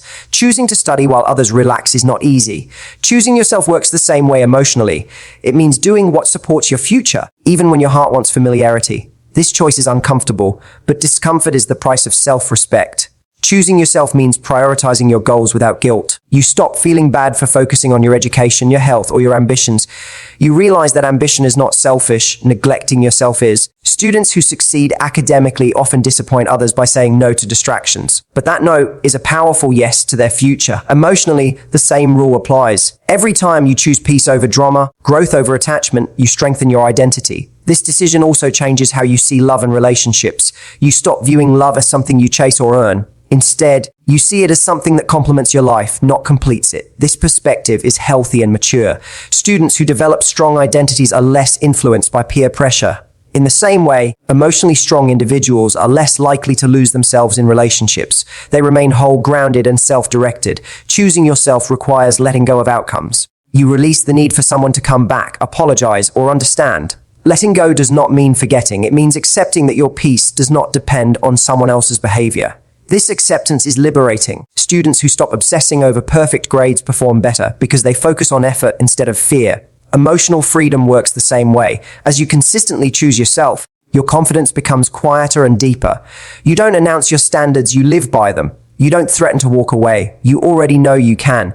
This inner certainty changes your posture, your voice, and your decisions. Confidence built this way is unshakable because it does not rely on external validation. Choosing yourself also builds resilience. Life will bring more challenges, academic pressure, career uncertainty, relationship tests. When you trust yourself, you face these challenges with strength instead of panic. Students who learn self-reliance adapt faster to change. Emotional self-reliance creates the same stability. You know you can handle disappointment without losing direction. The most powerful irony is this: when you truly choose yourself, you stop needing anyone to choose you. And that is when your presence becomes strongest.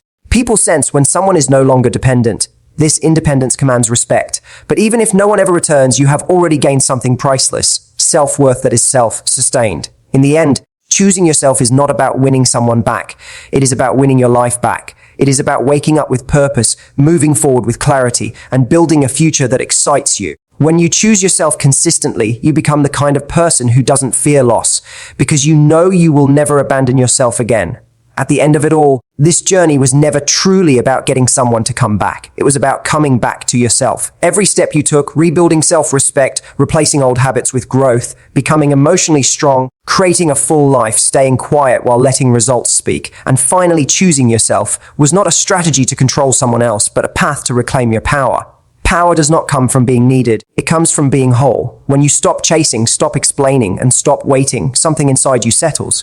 You realize that your value was never lost. It was only ignored, even by you for a while. Now you stand on stronger ground. Your confidence is calmer. Your focus is clearer. Your direction is sharper. You are no longer driven by fear of losing someone, but by the desire to build a life you respect. And here is the truth that changes everything. When you grow to this level, the outcome no longer controls you. If someone returns, they return to a stronger, wiser version of you, one who knows their worth. And if they don't, you still win, because you have built a future that does not depend on anyone's approval. That is freedom. So walk forward with your head high. Keep choosing growth over comfort, discipline over emotion, and self-respect over attachment. The strongest relationships you will ever build start with the relationship you have with yourself. Once that is solid, nothing and no one can take your power away again.